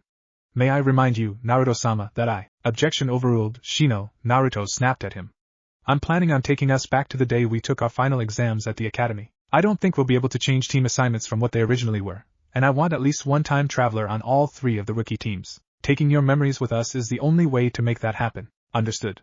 Shino thought Naruto should have copied Yamato or Karen's memories instead, as he felt he would be a liability to Naruto's plan. But he understood the Nanodame's reasoning and the unsaid order in his speech, protect Hinata. Plus, they were already taking Kabuto's memories, which Kabuto pointed out would prove to be invaluable even if they couldn't get the former root ninja and infamous traitor back on their side. Naruto turned to the ex-Nukanins and said, and don't worry, Karen and Suigetsu. Even though you two won't remember any of this, I'll make sure you and Yugo are rescued from Orochimaru in the past as soon as possible. That's my promise of a lifetime to you. Everything moved quickly after that. Naruto prepared a ritualistic circle on the floor indicating where the time travelers would have to stand while he cast the Kakujin Henko no Jutsu, while Ino moved to the farthest edge of that circle to perform Kyoku Fukusei no Jutsu on her husband, the Rokudame, the Aburame heir, and the Snake Sannin. None of the participants in this plan needed Naruto to elaborate further for the time being. They already had a good enough idea of what he planned to do. Any details they might have missed, Naruto would have plenty of time to explain after they were safe and sound in the past. The consequences of the Sandame's betrayal and Naruto's retaliation would create shockwaves reverberating throughout the time stream, and while Konoha would survive the coming storm, the shinobi world would soon be altered beyond recognition. Chapter 3, Kikaku, Hyuga Compound, January 21st, 996 AC, morning of the graduation exams, 0330 hours. Sleep was not something Hyuga Hayashi had much of a need for in his middle age. He trained viciously in his youth to eliminate all signs of weakness, both physically and mentally. As a result of that conditioning, he'd spent many nights alone in his office, thinking and doing things that were often unbecoming of a Hyuga. That training made him grateful to Kurama for the Biju's decision to have him stay awake upon arrival in the past. He could easily take the loss of sleep in stride. It would allow him to get a precious head start on several matters of personal importance. Highest on his list of priorities was reconciling with his daughters and setting his relationship with them back on the right course, though Hinata needed it more surely than Hanabi. Currently, he was sitting down at the foot of his eldest daughter's bed, watching over her sleeping form while he carefully chose the words he would say to her when she woke up. Hayashi was tempted to cry at the sight of his eldest, from a mixture of joy and guilt. Joy that he had a second chance to make things right and be the father his daughters deserved, instead of simply the clan head who deprived his children of a proper childhood and drove them away. And guilt that he had done so, and knowing that most of his mistakes were not undone by his participation in the time travel scheme. Being here now, it felt surreal to the Hyuga patriarch. Hayashi had trouble believing that his and Naruto's plan worked, so far, that he was really in the past again. That 15 years had been erased with a single jutsu. Hayashi had wanted to go back even further, to save Minato and Kushina and eliminate Hiruzen, Danzo and Obito before they could screw up Konoha as well as Naruto's life. But even the Rikudo Sennin's power Naruto had tapped into in the original timeline had limits. Also, if they had been able to go back that far, the baby Sakura and Ino would have been overwhelmed and lost their memories. Kurama would not be trusted by Kushina, and it would have been up to Hayashi and Minato to do everything that needed doing. An unacceptable scenario. 15 years was the most ideal length of time to travel, given the circumstances. It would allow all the participants in Naruto's plan to become ready for war quickly, as well as allow Hayashi and Naruto time to set up a power base which would be used to facilitate their revolution. Hiruzen, Danzo and the Konoha Council had to be eliminated, as did the 5 daimyos of the elemental nations. The power of the daimyo itself had to be weakened, if not eliminated altogether. While many in the shinobi villages believed their influence was weaker than a Kaige's, the cold fact of the matter is they had the ability to destroy whole countries without a single overt act of aggression. It was happening now in Kaze no Kuni. It had nearly happened to Hai no Kuni in the future. It would not be allowed to happen again. Naruto's plan was ambitious. The threat of Akatsuki had brought the elemental nations together, but Naruto wanted to see if the same unity could be achieved without war or terrorism, although he admitted it might not be possible. Either way, his endgame was to unite every land in the region, both major and minor, into a single nation, or at least a federation if the goal of one shinobi nation couldn't be achieved by his generation. All of the Kages would lead together, chosen by the people to guide the people.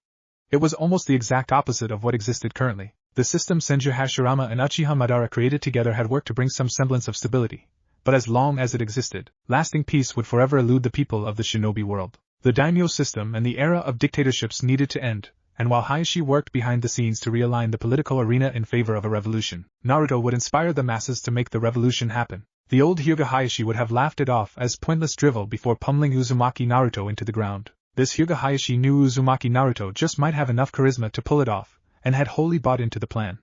This Hyuga Hayashi had absolute confidence in Naruto. But this Hyuga Hayashi also knew the real reason why Naruto had gone back in time, rather than work with the conditions which could have made his plan work in the future. Yes, part of his motivation was revenge, and that was a necessary evil given everything they'd learned. But the primary force driving Naruto into the past, the very reason he continued to live and not merely function as a biological unit, was sleeping in this bedroom right now. But apparently she wouldn't be asleep much longer. Judging by the moans of Naruto-kun coming from Hinata's mouth, her dream was too intense to handle. Hopefully she wouldn't be too out of it to hear what his heart needed to say. Would you like me to retrieve Naruto-san and bring him to you?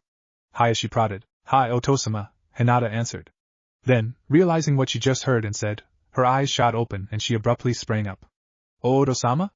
What are you doing here? Is a father not allowed to spend time with his daughter? Hayashi said.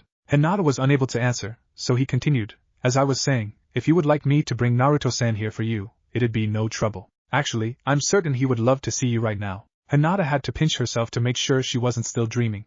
She yelped softly.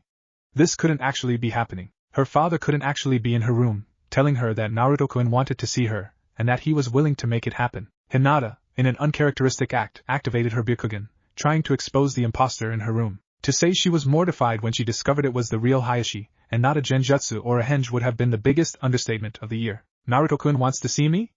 Hinata asked herself. How can this not be a dream? Having no knowledge of the future Naruto and Hayashi hailed from, Hinata still believed Naruto was hopelessly crushing on Haruno Sakura and would never want to see her, much less notice her. Hinata was very suspicious of Hayashi, and kept her Byakugan focused on him. Knowing what his eldest was thinking, Hayashi said, Naruto-san may not know you that well, but he still wants to be close to you, even if he's had problems approaching you. When he found out about the way you were being treated here some time ago, he immediately confronted me about it. The second half was a lie. Naruto had confronted Hayashi in the future, but only after Naruto carried out the Hyuga clan massacre. And the confrontation was not over Hinata, at least, not solely. While the confrontation was painful for him, he made me realize just how pathetic I've been ever since your mother died. It has taken me some time to come to grips with his actions, but I owe him a great debt for opening my eyes to the suffering I put you through. Hinata gasped. Was her father trying to apologize to her for everything he'd done? Otosama, I offer no excuse for driving you away from me, for belittling you each time you failed to meet our clan's expectations, for casting you aside like the worthless trash I am. I will not ask for your forgiveness, as I do not deserve it. But here he paused to compose himself and dropped down on his knees, causing Hinata to gasp again. I am asking for a chance to start over and be the father I should have been all along. Will you give me that chance, my precious daughter? Hinata couldn't believe it, even though her Byakugan couldn't detect any signs of insincerity. Her father really had just asked for a chance to redeem himself, and amend the mistakes he'd made as a father, and was willing to help bring her and Naruto-kun together. He'd even chosen to kneel in front of her, showing genuine humility. The scene in front of her was so extraordinary and extraordinarily heartwarming, she couldn't help but shed tears. Otosama, please get up, Hinata said, struggling to not give in to her overwhelming emotions yet. Everything you just said, you'll forgive me if I have trouble believing it, yes? Of course, my dear, Hayashi said, rising to his feet. You don't know how much I've wanted your acknowledgement, Otosama, to and encourage me to keep trying when I failed. To hear you say that you were proud of me if I succeeded. Hinata paused to wipe away her tears and take a couple of deep, calming breaths. You have a lot of work to do to prove this is real, Otosama, to prove you've changed. I know, and I will. Hayashi drew Hinata into a tight hug, and they both gave in and started crying. I'm sorry for what I've done, Hinata. I promise I'll spend the rest of my life trying to make it up to you, if you'll allow me that chance. The two lost track of time as they held each other, letting out all their pent-up emotions at once. Eventually they managed to separate, but when they did, Hinata realized she couldn't go back to sleep. Or at least, she didn't want to. Otosama, Hinata said, when you said you would bring Naruto-kun here, do you still want me to do so? Hayashi asked. Hinata finally lost it and started panicking. What are you thinking, Otosama? You see, can't bring him here. She insisted, not quite yelling, but only because she just wasn't a loud person by nature. I have personal business with him that requires he visit the compound. If, after he and I are done talking, he is still here, would you be willing to see him? Hayashi couldn't let Hinata know that seeing her is the personal business he had with Naruto, lest she faint and push the inevitable reunion to a more dangerous hour in the process. Aye, Hayashi sighed at her stuttering. At least she hadn't quite gone into full meltdown. Just try not to be unconscious when he arrives. Hinata didn't try to answer that with words and settled for a nod. Reluctantly, she laid back down, but couldn't fall asleep. Her mind was racing too quickly, trying to avoid emotional overload from the realization that Naruto-kun was coming here. Well, it's a promising start, at least, Hayashi thought as he left Hinata's room. On his way out, he was stopped by one of the maids in the cadet branch, making her late-night rounds across the clan compound. Hayashi-sama? The auburn-haired cadet branch maid questioned, wondering why Hayashi was awake. His eyes were bloodshot, and his cheeks and robes were moist with tears. How long do you need to stay awake? Hayashi replied. My evening rounds won't be finished until 0800 hours, sir. What do you require of me? Only a small favor. I will need you to send Takuma-san on an errand for me. Instruct Takuma-san to find Uzumaki Naruto-san and let him know I wish to meet with him at a private location this weekend. Also instruct him to bring Uzumaki-san here from wherever he's currently training, if possible. Very good, Hayashi-sama. The task will be completed to your satisfaction, sir. Amazing, Hayashi thought. She didn't question why I wished to see Naruto. Most others in the clan would have protested to no small degree. Hayashi was about to dismiss the cadet branch, maid, before another thought came to him. If he was going to win over the side branch and heal his clan, he needed to get to know them better, engaging the maid's reaction to his request. She seemed like the best person to start with. My apologies, miss, but I can't seem to remember your name. Would you be kind enough to jog my memory for me, please? The maid gasped. Was Hayashi actually being polite to her? Did something happen recently to cause him to change? His one question was making her doubt everything she knew about the clan patriarch. It's Hisoka, sir, she hesitantly replied. Hisoka-san, what are your honest thoughts towards the Hyuga main branch? Please do not fear punishment. As long as your answer is completely honest, I will not allow you to be punished. Hisoka gasped again. There was no way this could actually be Hayashi. Surprisingly, when she made a hand seal to activate her Byakugan, he made no move to stop her. What in the world was going on? After confirming that it was in fact Hayashi addressing her, Hisoka relaxed. I hate most of the main branch, Hayashi-sama. They abuse their power over us. Their children are little different from them. Actually, I'd say most of the younger main branch members are somewhat worse than the elders, sir. I see. It was a confirmation. Hayashi had observed increased discontent among cadet branch members in the future. With the murders of his daughters and the absence of Naruto from Konoha, several main branch Hyuga had started showing increasing disdain for their underlings and servants, reverting back to the days before the Otosuna invasion.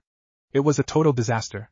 By the time Naruto returned, the situation had required extreme prejudice in its handling. Under orders from Kakashi, the hero of Konoha had been forced to kill nearly one-third of the cadet branch, and almost the entire main branch to stop a full-scale internal war from breaking out and completely destroying the clan, a war which would have crippled Konoha were it to happen. This time, Hayashi would destroy the core of the problem well before his clan could revisit the brink of self-destruction. A Hyuga clan massacre was very high on the list of things he would not allow to happen in his lifetime. And what do you think about my eldest daughter, Hinata? Hayashi continued. I can't give you an honest answer, sir, Hisoka said, almost stammering in her reply. We've been taught to hate her for her weakness, for everything about her that doesn't conform to their image of the clan. They believe she will destroy the clan if she is allowed the chance. Hayashi was incensed, but not at Hisoka. The arrogance and greed of the elders, if not dealt with, will destroy the clan more completely than Hinata ever could, he spat. I am not ignorant of the rift between our two houses. If nothing is done to close that rift, the cadet branch will eventually revolt against the main. The result of that rebellion will be nothing short of catastrophic, both to the clan and to Konoha. You have my word that from this day forward, I will do everything in my power to heal and unite the clan before it tears itself and our village apart. Hisoka was in awe. Her Byakugan was still active and had not detected even a single trace of deceit in the Hyuga head's words. When did this change in him happen? Hayashi-sama, Hisoka-san, would you like to become my personal attendant? The question further shocked Hisoka. Hayashi-sama had just offered her complete protection from the elders. Yes, it also resigned her to further slavery, but she would answer only to Hayashi-sama, if she accepted his offer. And she could feel it in her heart, that Hayashi-sama would not bow to the will of the elders any longer. A spark of defiance was clearly seen in his eyes, and it was inspiring to her, for lack of knowledge of a better word. Hisoka's decision was predetermined. I would be greatly honored to serve you in your quest to save our clan, Hayashi-sama. Her final shock of the early morning was seeing Hayashi smile as he dismissed her. Naruto's apartment. Naruto groaned as he crawled out of bed. He was extremely tired and his headache was worse than any he'd had for years, confirming that the Kakujin Henko no Jutsu worked, and he had returned to the past. He didn't need to look in a mirror for added confirmation. He was already feeling disorientation caused by turning back the clock 15 years and adjusting to his smaller body. It sucked being short again. He also wasn't sure how he felt about losing the physical scars he'd accumulated, the tangible proof of his many failures, though he admitted to himself it was a relief not having to keep his right arm wrapped up in bandages anymore. The first thing he would have to do is get reaccustomed to the strain his older body had frequently endured. It would not be an easy task at all, and would put his health at great risk every time he trained despite his Uzumaki bloodline's powerful life force. But it had to be done. Every limit Naruto had ever had needed to be broken, and fast, if he was to have any hope of achieving his ambitions. Ambitions, that was a weird way to put it, since saying that out loud would make him sound too much like Sasuke, but it was accurate enough. Becoming Hokage, changing the world, these things were no longer dreams. Naruto had made his first dream happen for one night before pressing the reset button on the timeline, and he would make it happen again. After all opposition was eliminated and his revolution succeeded in uniting the elemental nations, Naruto rubbed his eyes and looked around the apartment he remembered being given by the Sandaime. Contrary to what Naruto haters, of which there were once again many, might have assumed, the apartment was actually in good shape, minus the messes he'd left around because he'd never had anyone to teach him why it was important to do his daily chores. Scratch that, the first thing he'd have to do is clean up this damned apartment, then get reaccustomed to the physical disadvantages of being 12 again and train to compensate for them, and become stronger than he'd ever been. Clumsily dodging the empty ramen bowls and chopsticks scattered around his room, Naruto walked over to his window and opened the curtains, and groaned. The sky was still dark. Kurama had seen fit to deprive him of sleep. Kurama brought us back a few hours earlier than I would have preferred, Naruto complained to himself as he changed into his orange tracksuit before conjuring 2 Kage Bunshin to assist with his chores. His Biju still heard the complaint. Be grateful that I did, Gaki, Kurama said through their telepathic link. So, even though the seal was back to its original condition, the link was still intact and could be turned on and off at will. That was the first piece of good news Naruto received today. If your memory is correct, you'll still have 4 hours before you have to leave to take the graduation exam. Make use of that extra time and get in as much training as you can. Well, I already figured out why you chose such an ungodly hour to return to. That doesn't mean I can't be at least a little upset about your sleep robbing. Kurama was quickly annoyed by Naruto. While I suppose you have to practice this childish behavior again to regain proficiency in the art of playing the idiot, I would much appreciate it if you could remain mature while conversing with me. I will not tolerate any genuine slips into your pathetic former self. Alright. Do you still think I'm that stupid? It is a question worth asking. I salute you with my middle finger, Naruto shot back, sending Kurama a mental image of him flipping the bird. Did you truly change at all during the war? Kurama taunted, returning the image of Naruto flipping him off with one of it doing the same. Or was your misery the true mask? Don't you fucking dare go there, Kyuubi, Naruto warned.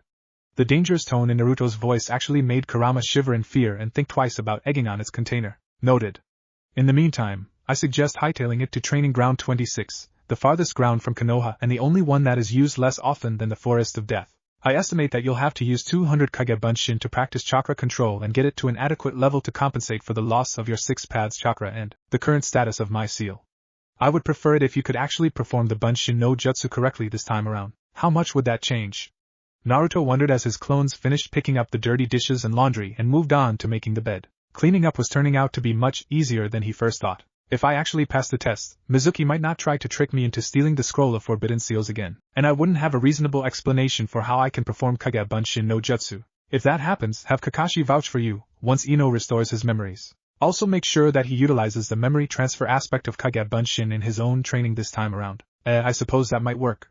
I still think it'd be easier to just steal the scroll again, but then again, I might have problems convincing Sandaime I was manipulated by Mizuki, and I doubt he'd believe I did it because I found out Mizuki was a traitor but did what he asked me to, anyway, to expose his treachery. Yes, I've already noticed that you will have problems maintaining your old attitude from before we helped fuck up the original timeline. The more observant characters of Konoha will see in your eyes what no amount of acting can hide. While I cannot blame you, knowing what you suffered, these difficulties will pose a serious risk to our plans. I would give it a week at most before some of your friends, as well as our enemies, start growing suspicious. Man, Kurama, you're not letting up at all, are ya? Kurama continued as though Naruto hadn't spoken. You know this already, but Danzo is the one you must watch out for the most. He is thoroughly entrenched in the shadows of Konoha and he will notice something about you is off. Once he becomes aware that you're not who you're supposed to be, he may try to capture and conscript you into the Foundation. Without access to my full power, you have no hope of taking him down early, and may have to rely on Jiraiya and Tsunade in your endeavor. That's not an option.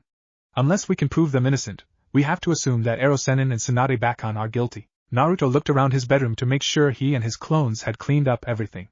Time to move on to the kitchen. At least, I'm pretty certain Erosenin is guilty, he continued in a more somber tone. He would have been involved in my life a lot sooner if he wasn't involved in the Sandaime's clusterfuck of a plan. But we don't have a damn clue about how involved he is or isn't. Kurama acknowledged Naruto's suspicion and his reasons, and chose to leave it at that for now. Unfortunately, there wasn't a single mention of Jiraiya and Sandaime Hokage's failures at all. Not knowing whose side the closest thing Naruto ever had to a father was on was gravely concerning. Even worse, There was absolutely no way to discover the self-proclaimed super pervert's true allegiance until the Chunin selection exams brought him back to Konoha and put him within Ino's mind-fucking range. So for now, Naruto had to assume Erosenin was in on the conspiracy. The reliance Naruto had on Ino in this grand scheme of his was also troubling. Naruto hated to admit it, but Ino was currently the most valuable member of his inner circle, arguably more valuable than Naruto himself, at least until he acquired the key to unlock the seal again. Naruto would be heavily reliant on her mental ninjutsu to weed out any possible conspirators who weren't mentioned in the Sandame's Black Book. He absolutely couldn't afford for her to be discovered. Unlike him, Ino didn't have enough power to defend herself if she was compromised. Alright, the rest of the chores can wait until after the academy, Naruto announced to his clones. For now, we need to make sure the bastard Sandame can't spy on us at will. You, he pointed at one clone, should use Totan Jutsu to sneak into Hokage Mansion and use Raiton to disable the Sandame's crystal ball. Aye, Captain. Clone number 1 replied, mock saluting.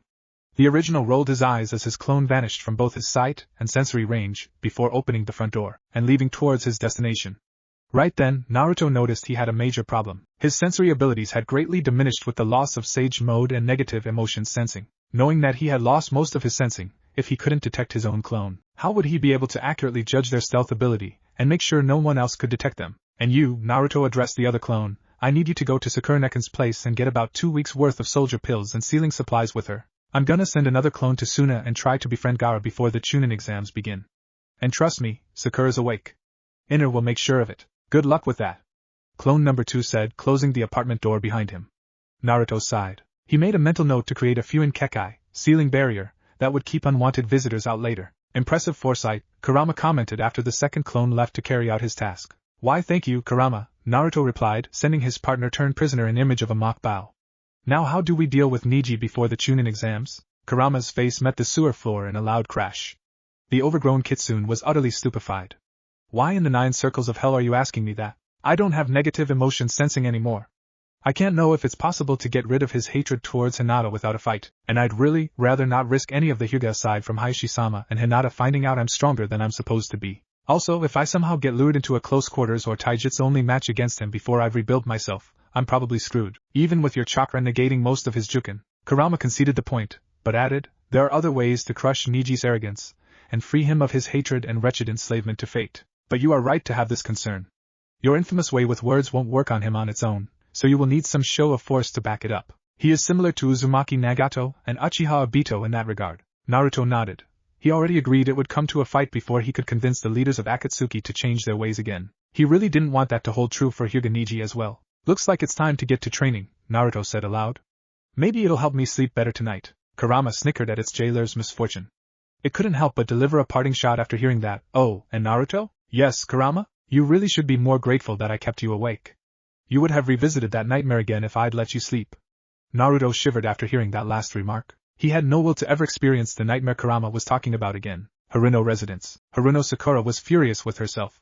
She'd known there would be personal complications with her involvement, or potential lack thereof, in Uzumaki Naruto's plan, but she'd failed to anticipate they would already be this bad. Not even 5 minutes after arriving in the past, Iner Sakura had seen fit to start a major argument with her, and she guessed the delay was only because Iner decided to play a very discriminatory game of catch-up with Sakura's memories. Iner was a total enigma, even to its creator. Its personality was more or less an amplification of the most intense parts of Sakura's character. Her old character, that is, since Iner had, at some point during Sakura's apprenticeship to Tsunade Shisho, simply vanished, and she didn't know why. But going back in time had reset her entire physical and mental condition, and that included bringing back Iner. Sakura sighed.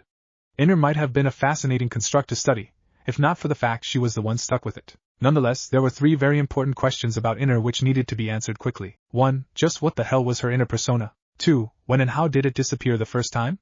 Did it require Sakura to address her insecurities, or was it something else that dismissed the construct? And 3. Was it for the best that it disappeared, or was there a way to make it useful? Useful? I sure don't feel very fucking useful right now, Sakura remarked after listing off the 3rd question. Iner was giving her a serious migraine headache and was making it difficult for her to think of anything other than how to get Iner to shut the hell up, especially about the abomination which, the first time around, Sakura had called her precious Sasuke-kun. Sakura knew that thrice-damned Uchiha was not precious and she was dreading the chance that she might be forced to keep up the appearance of her old self, her thoroughly disgusting, hopelessly obsessed with sexing up Sasuke's self. At least she would not waste most of her time pursuing him to no end. Uchiha Sasuke was dead to Haruno Sakura. Emotionally speaking, though if Naruto couldn't figure out how to stop Sasuke from turning evil again, Sakura insisted on being the one who turned him to ashes this time. That is, if Enopig didn't break rank and destroy his mind the moment she arrived in the academy. Sakura sighed deeply. Thinking about how to deal with the last loyal Uchiha had brought up depressing thoughts about her non-existent love life in the future. She had focused so completely on claiming Sasuke as hers that she had destroyed any interest anyone else might have had in her as a possible girlfriend, or even as just a one-night stand. Had that future continued, she, just like her Ototo, would have been forever alone. It was yet another debt she owed Naruto, another debt she could never repay. But who could she possibly hook up with among the Konoha 12? Ironically, Naruto himself would have been the best option, but there was simply too much history between them to start over. Besides, she liked having the blonde blockhead as a brother, and even if they weren't family in all but blood, Naruto's heart belonged to Hinata, and only Hinata, and Sakura would be truly damned if she let anyone take the Hyuga princess away from her Ototo again. The other guys didn't even compare to Naruto, and each had their issues which made pursuing a relationship problematic. Rock Lee Sakura shivered at the prospect of him crushing on her again. Lee was more annoying and persistent than Naruto had ever been, and far too energetic. Not to mention he was practically married to his training.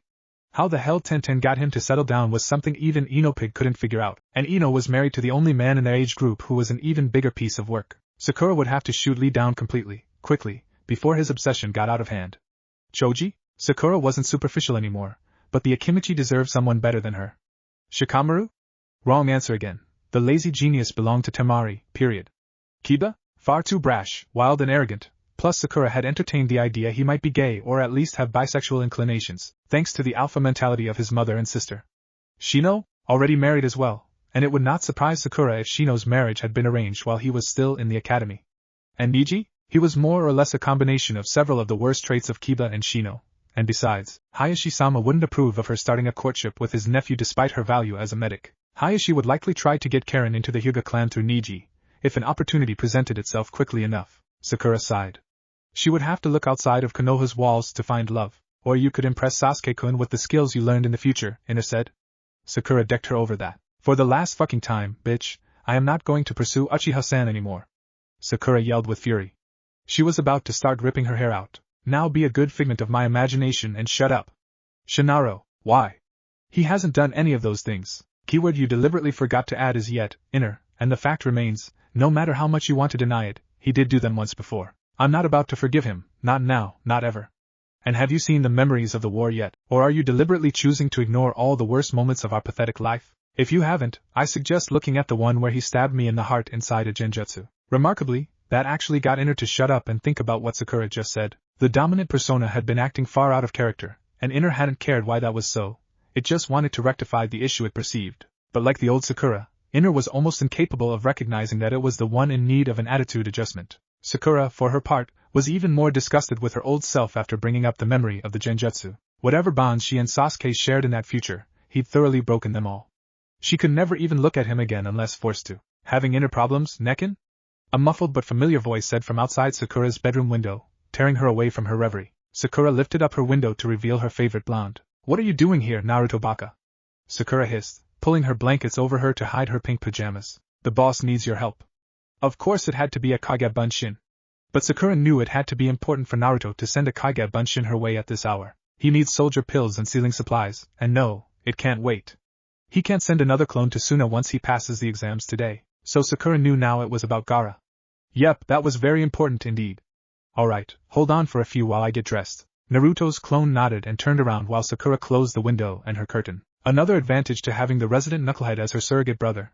He wouldn't be tempted to take a peek at her naked. Okay, I'm ready, Sakura announced 2 minutes later.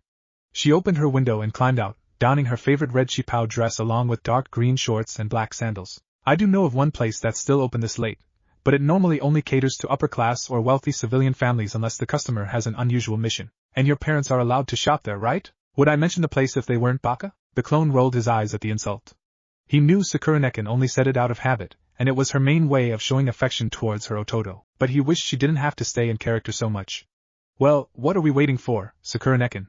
Let's go. Both of them hopped down onto the street. However, before they could start walking towards their destination, they noticed a flash of light coming from the direction of the academy and Hokage mansion. Oh, Naruto, Sakura said a little too sweetly, would you care to explain what the hell you just did to the Hokage's office? Naruto, as he was now referred to, shrugged. Boss doesn't like being spied on, so he sent another clone to destroy the infamous crystal ball? The clone nodded. Sakura's mood took a sharp turn and she started laughing. You are in so much trouble, Ototo. It had to be done. We can't afford prying eyes. Another shrug from the clone. He was completely focused on his task and was currently incapable of humor. Now that that's taken care of, can you please tell me where that shop you mentioned is? Sure, but there's no way you're walking in there as yourself. Of course there isn't. The clone rolled his eyes. Kodo Henge. He yelled, transforming into a perfect replica of her mother, Haruno Mabuki. Sakura was struggling to not hit her surrogate brother's clone. Too soon, Sakura muttered. We're not walking there, Nekken, Clone Naruto as Mabuki pointed out. You're really going to use the Hiraishin no Jutsu out in the open? No, I was going to just do a basic Shunshin no Jutsu. But even if I did use Hiraishin, who's gonna notice this late at night? Sakura dramatically adopted a thinking pose. Clone Naruto didn't like the sound of her voice. Personal experience tried to tell him that Sakura trying to think of a bright idea wasn't such a bright idea. Why don't you drop the henge and just follow me to Ino's house for now? That way, we can also try to figure out what we're going to do about the exams? Okay, maybe that wasn't such a bad idea. The clone nodded his approval and did what was requested of him, returning to his normal appearance before using Shunshin to arrive at the Yamanaka flower shop with his creator's surrogate sister. Training Ground 26. For someone who was supposed to be the embodiment of light in this world, Naruto strangely had very little problem operating in the darkness. Then again, it should have been expected. In his future, Uzumaki Naruto had been labeled the hero of Konoha, the child of prophecy, the savior of this world, and ultimately, for a single night, was the Nanadame Hokage. He had got there primarily through perseverance, and his famous way with words, convincing a majority of enemies to either switch sides or atone for their sins with an act of self-sacrifice. Doing so to the degree he had basically mandated spending a large portion of his life wandering through shadows, without succumbing to them. If someone in the future had been asked what Naruto's most powerful jutsu was, the talk no jutsu would have been their most likely answer. Naruto actually wasn't sure yet how his reliance on putting his enemies through therapy and his effort to rewrite history would compare to the original timeline. He had learned the hard way that even with all the power in the world to back up his words, some sentient beings simply couldn't undergo a change of heart once they'd fallen a certain distance into the darkness. Some people just needed to die. And it had taken her death to make him realize this painful fact. But there were still a lot of enemies Naruto wanted to convert to his side this time around that he hadn't had the chance to before. Zabuza and Haku took priority. He'd considered them friends despite the fact they'd been on the wrong side of the battlefield, and even now, he owed his nindo to what they taught him in the brief time he knew them. Naruto would not let them die this time. Doing one last check of his surroundings, Naruto began to assess his physical situation. He needed to train his body rapidly, and needed to focus on speed, since he already had more stamina than almost all of his peers. His Uzumaki bloodline and Jinchuriki status compensated for his current lack of physical strength, boosting his healing factor off the charts and giving him an enormous amount of chakra to use on high-level ninjutsu such as his trademark Kage Bunshin, which was by far the most effective force multiplier known to the shinobi world, albeit one only he could use to its fullest extent. Speed was paramount for this reason. The faster he could move, the easier it was to avoid enemy attacks, allowing him to last longer and deal more damage in battle. Normally, he would have sought out Madogai immediately, but he realized the attempt would be problematic, in more ways than one. While Naruto was certain that everyone in Team 9 was on his side, or would be soon enough, the possibility that Gai-sensei and Niji could be used as pawns against him couldn't be dismissed. Thankfully, he had alternative approaches. 1. Naruto could just ask Kakashi-sensei to consult Gai-sensei. This would throw off suspicion, as having Kakashi ask for the training regiment would be seen by the Sandaime as an effort to further Sasuke's training. Or 2. He could fall back on his knowledge of Fuinjutsu.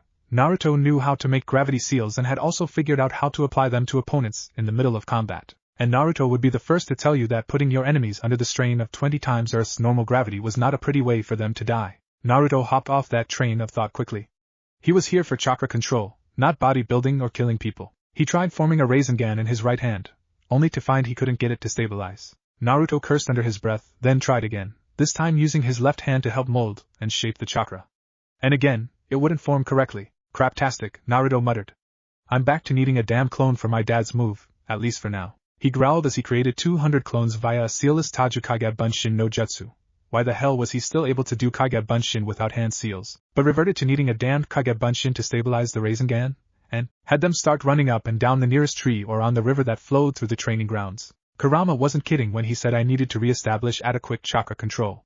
It wasn't a terribly daunting task though. All he needed to do was discover how much forfeiting the 6 pads chakra and the restoration of the hack no Fuin Shiki had affected his equilibrium. He already knew all the chakra control exercises he needed, and would have that issue resolved to the best of his ability by the end of the day. The sensing issue, however, would remain a thorn in his side for a while.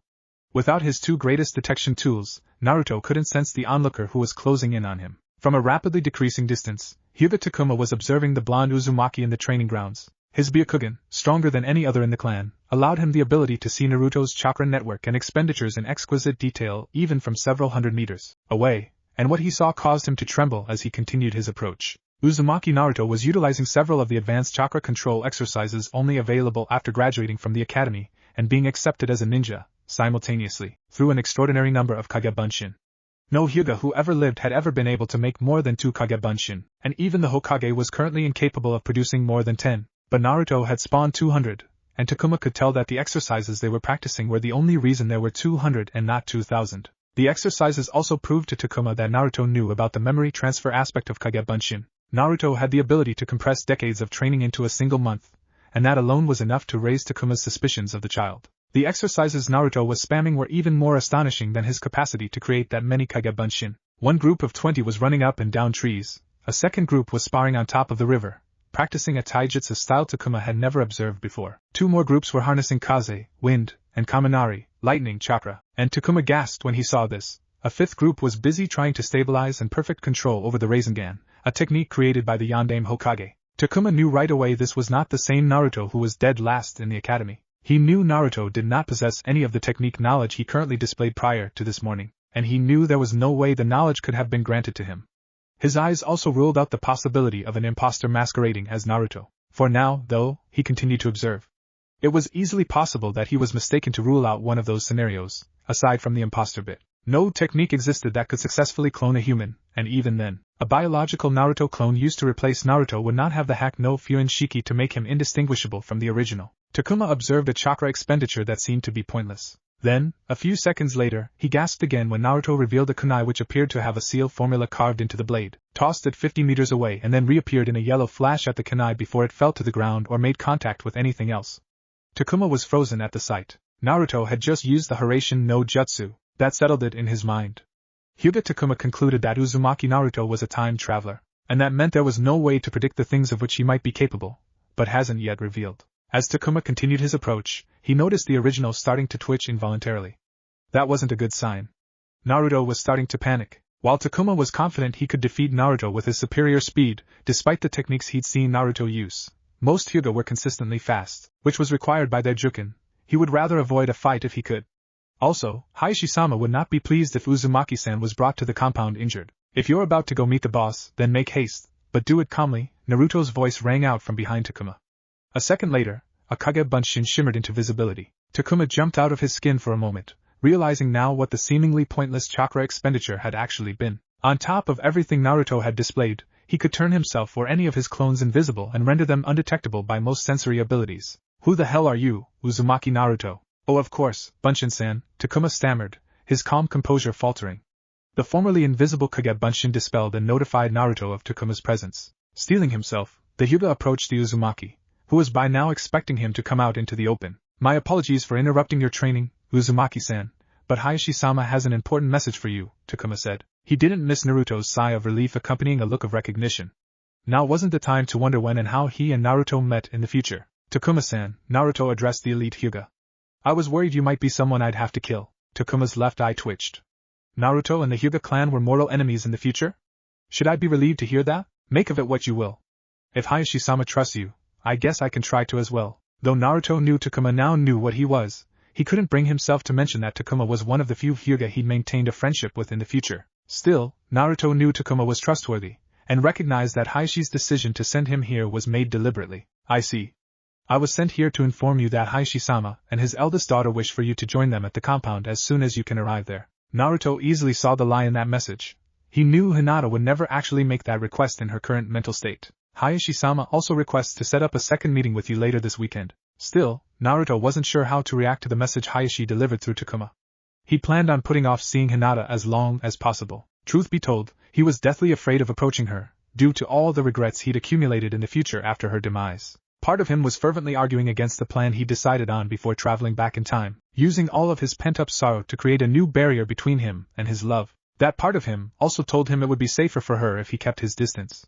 That it was necessary to stay away to prevent her from being targeted by his many enemies. Unfortunately, it was a valid argument.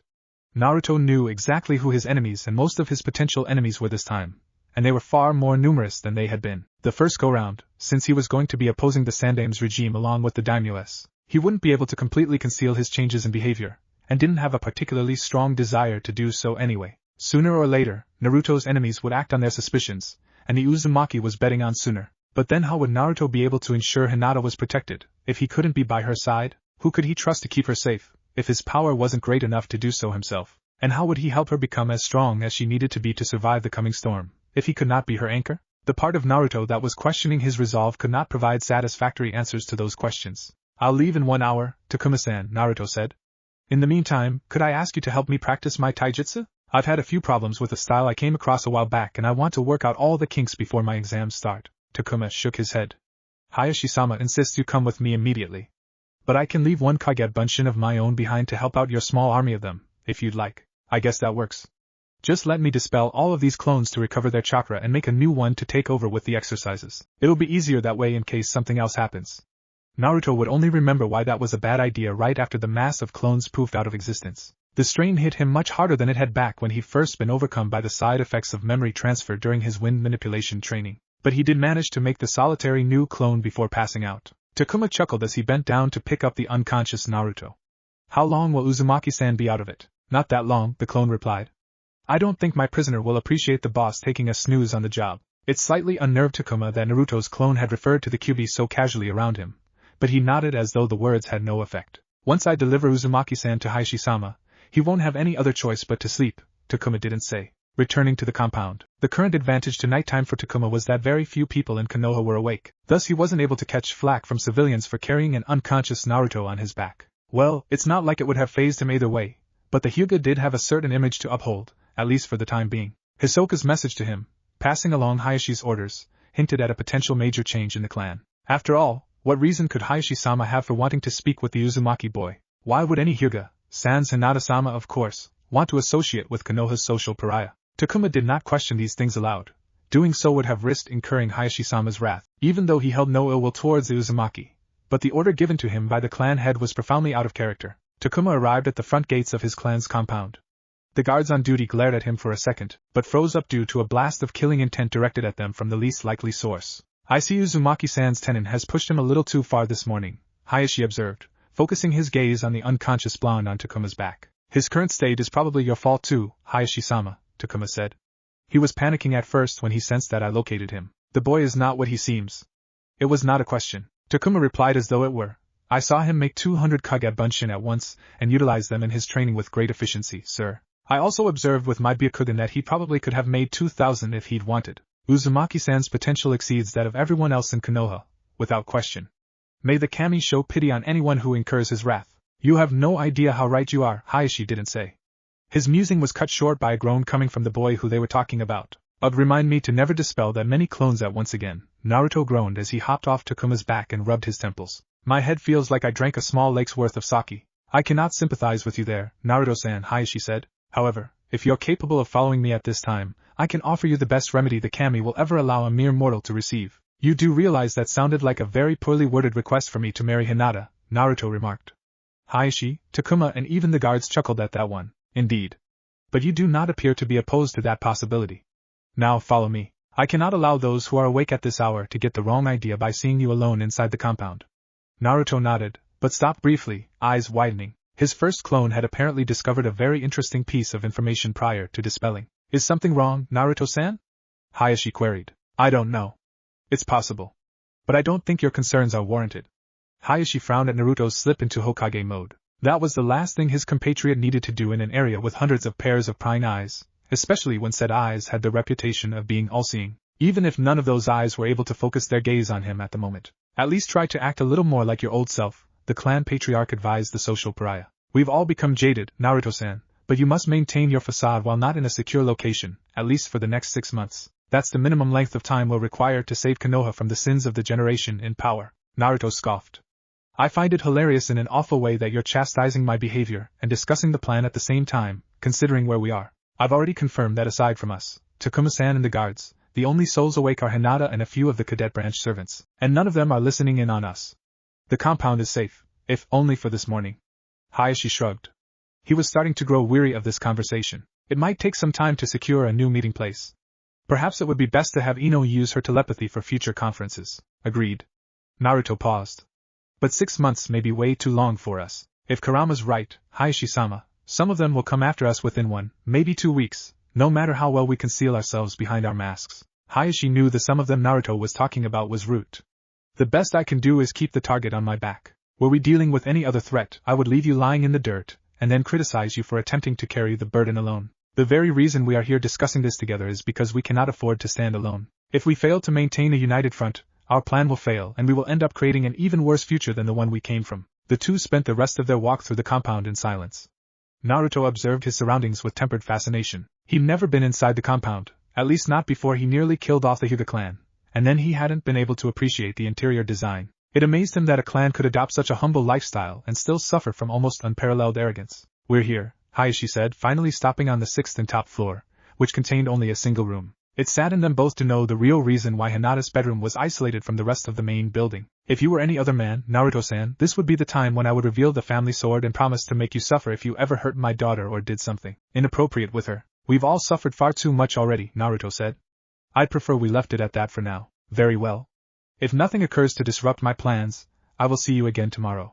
The amount of trust Hayashi put in Naruto was astounding. He did not say another word, nor take any action which could be perceived as a threat. He simply walked away, knowing Naruto was incapable of doing wrong when it came to Hinata. Naruto hesitantly opened the door to Hinata's bedroom and was surprised. Unlike the rest of the compound, there were some luxuries inside. He had not expected her to have an actual bed or a vanity.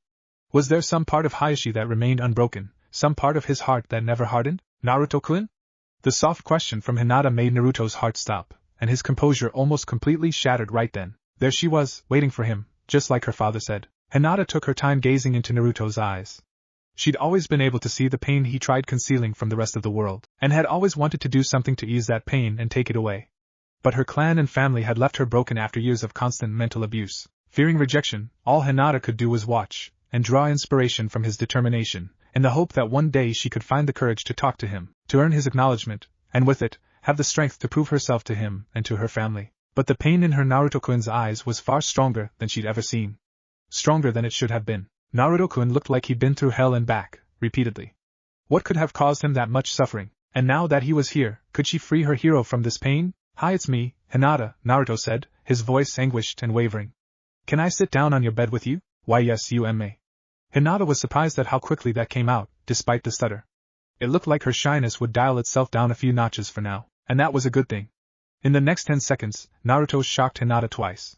First, he chose to sit down right next to her, far too close for comfort. And second, he pulled her into a tight hug and then completely broke down. For a few seconds, Hinata's blush flared up, turning her whole head bright red. She was about to faint before she felt teardrops fall down her neck, soaking her lavender pajamas.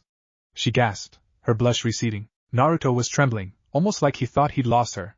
Hinata had no idea how close to the truth that was. Sure, Hinata cooed, rubbing Naruto's back.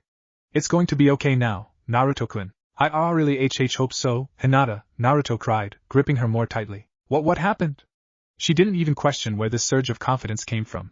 Her only concern was dispelling Naruto's fears. A really bad and a nightmare that felt like it lasted for years. Hinata.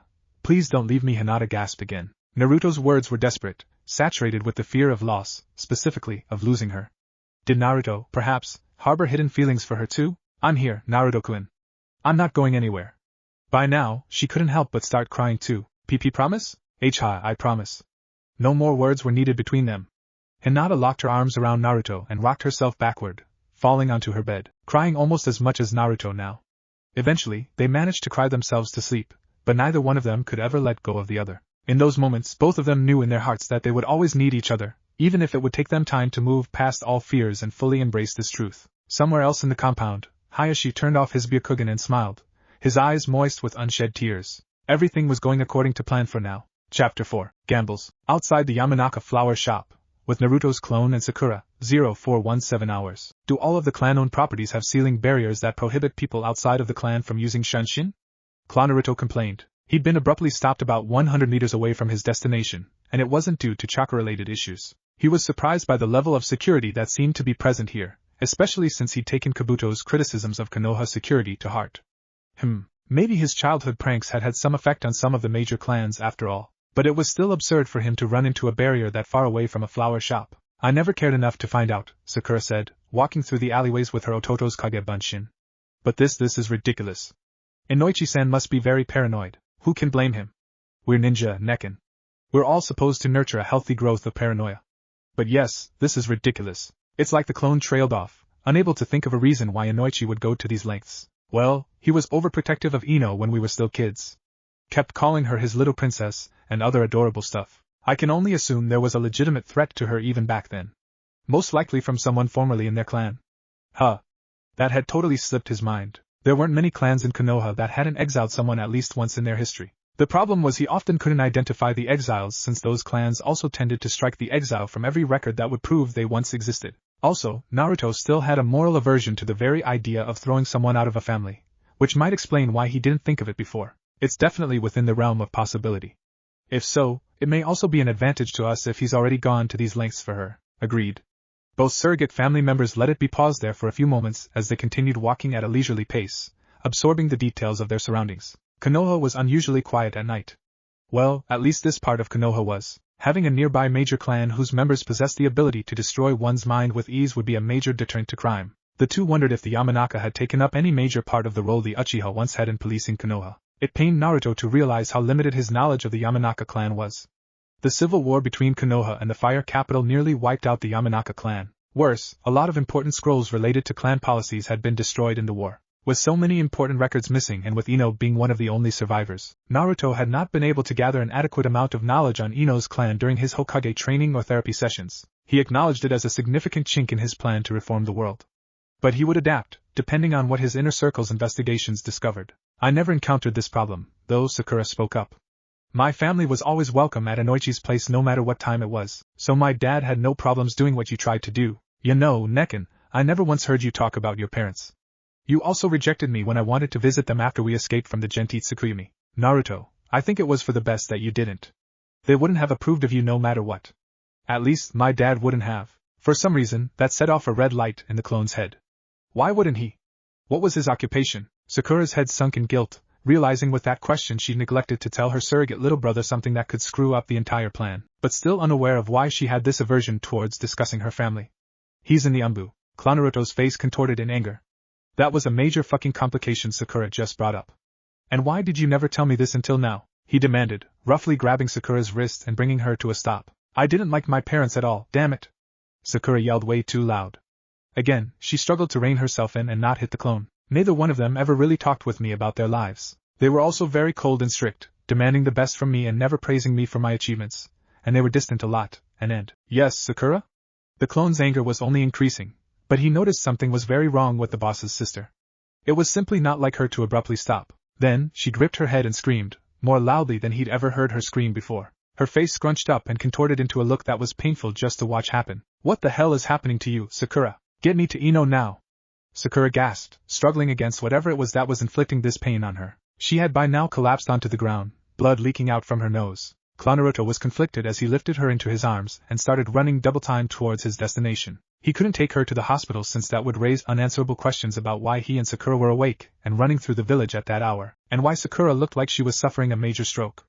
Plus, she had specifically told him to get her to Ino. The cogs in his mind were turning at high speed as he kept running, leading him to hop on board a very dark train of thought. Was it that the reason Sakura never talked about her parents was because she couldn't? Was her current condition the result of a Junjutsu activation to punish her attempt to do so?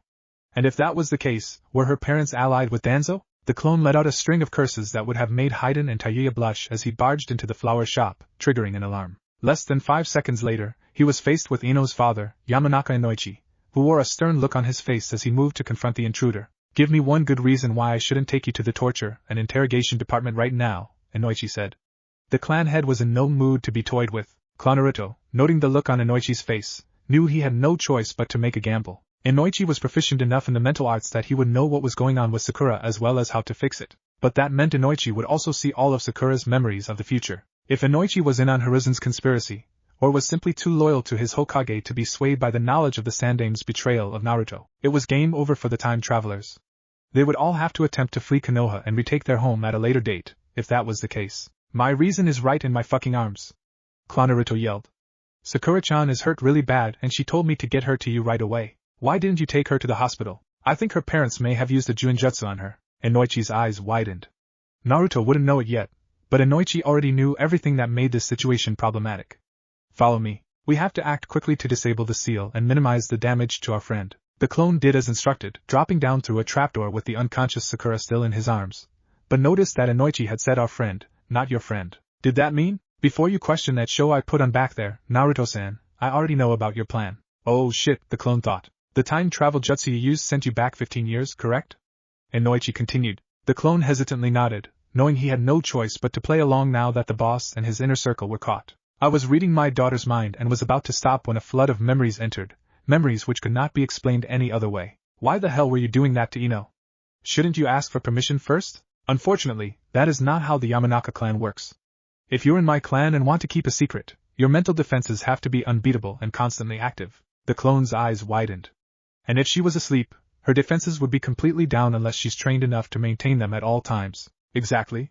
They reactivated a few seconds after the memories appeared, but a few seconds was all the time I needed to learn the important things from the memory of your war council prior to activating the time travel jutsu. And what I learned about Hokage-sama disgusts me, for lack of a better word. Inoichi stopped halfway through the underground corridor to kick open a door, revealing a room that Naruto assumed was used for very secret mind operations. As they entered the room, the clone allowed himself to relax a little.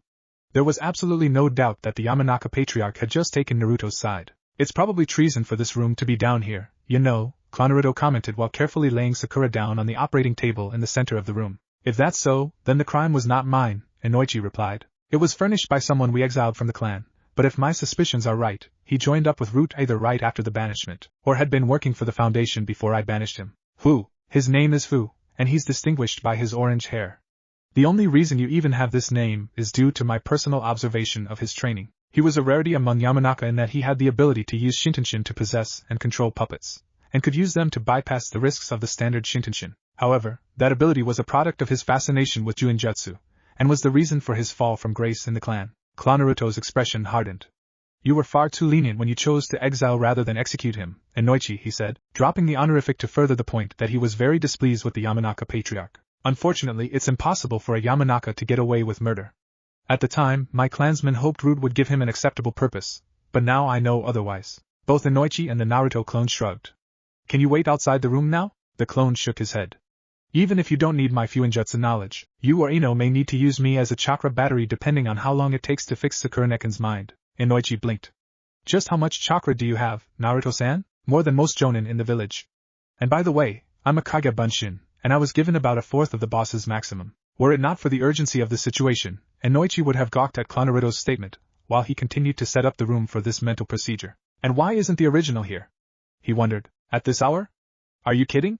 He needs sleep, and I don't think Hinata's gonna let him get out of bed anytime soon. Inoichi chuckled, both at the recognition of the shy Hyuga's crush and the severe risk Naruto took by entering her bedroom. Can you send another Kage Bunshin to wake up my daughter? Already did, was the reply from said Kage Bunshin, who was supporting a teary-eyed Ino as they walked into the room. Ino, you need to pull yourself together, at least for now, the first clone said. I know how much it hurts to see your dad again after he died, but right now, Sakura-neka needs your help. I died?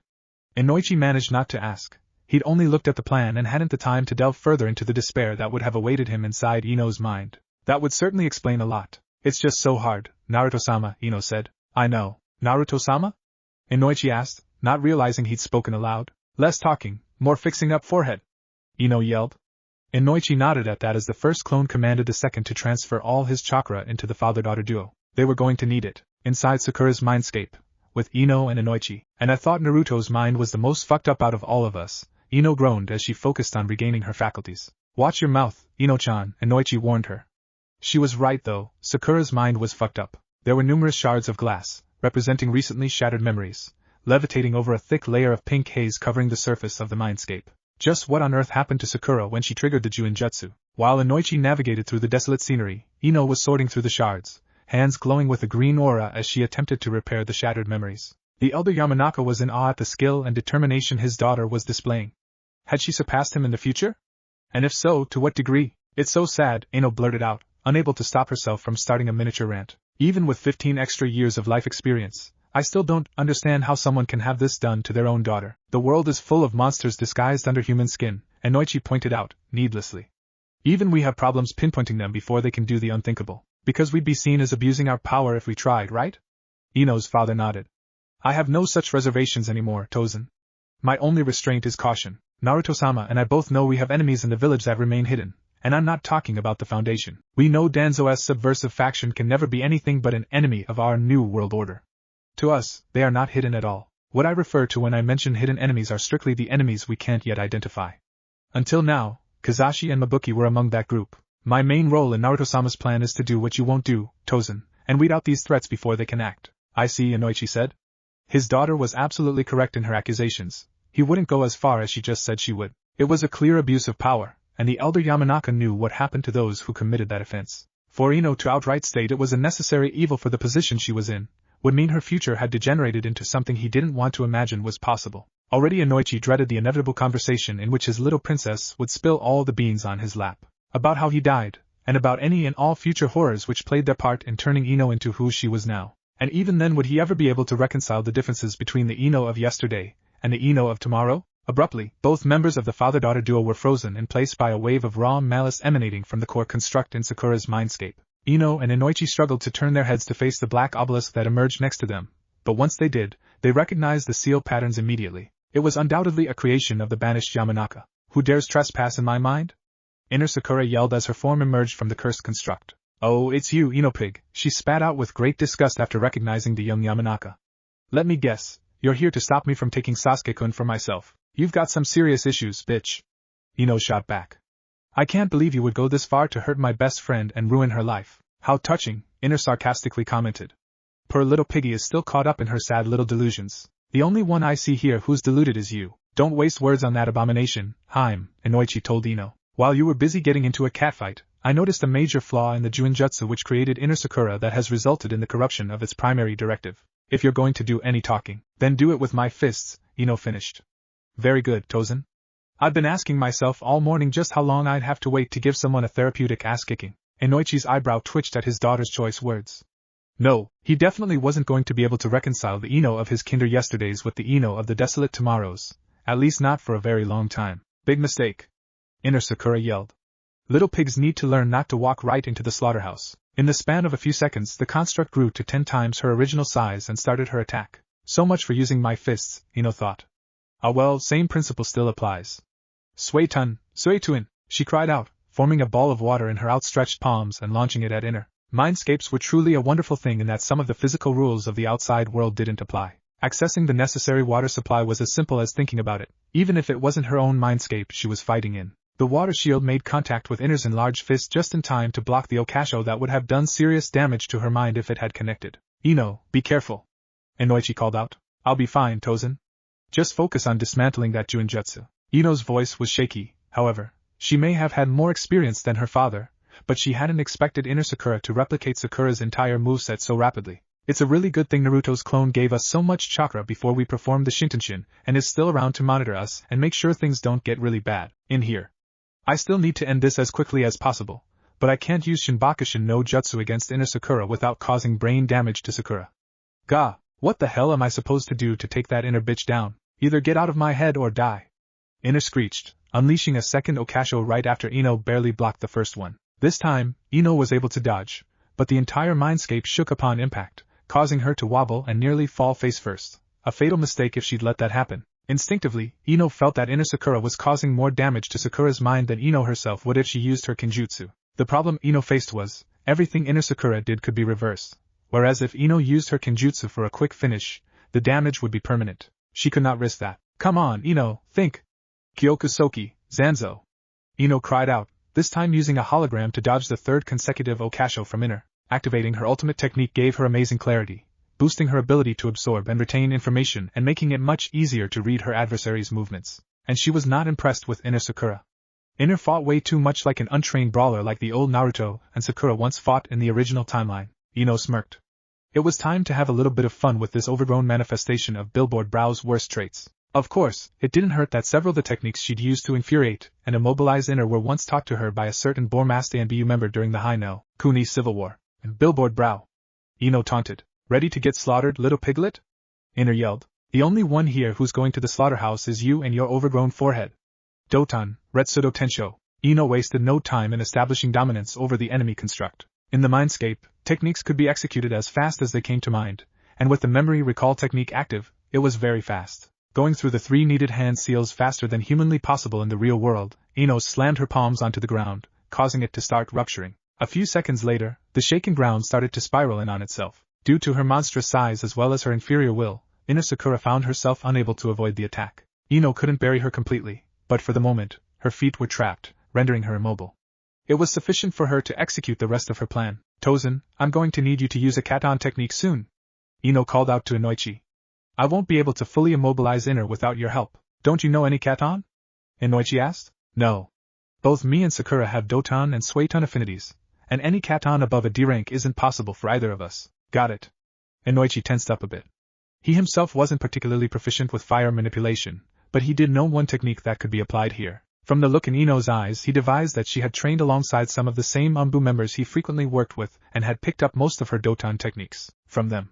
Having devised that, he had a good idea of what his daughter's plan was. It would have been far more effective if he'd had said ANBU alongside him in the mindscape to help immobilize the enemy construct, but what he had would still work. You'd better let me out of here right now, pig! Inner Sakura roared, the venom in her voice permeating the entire surroundings. Maybe I'd consider it if you learned some fucking manners, billboard. Doton, Nentsuchi Otoshi.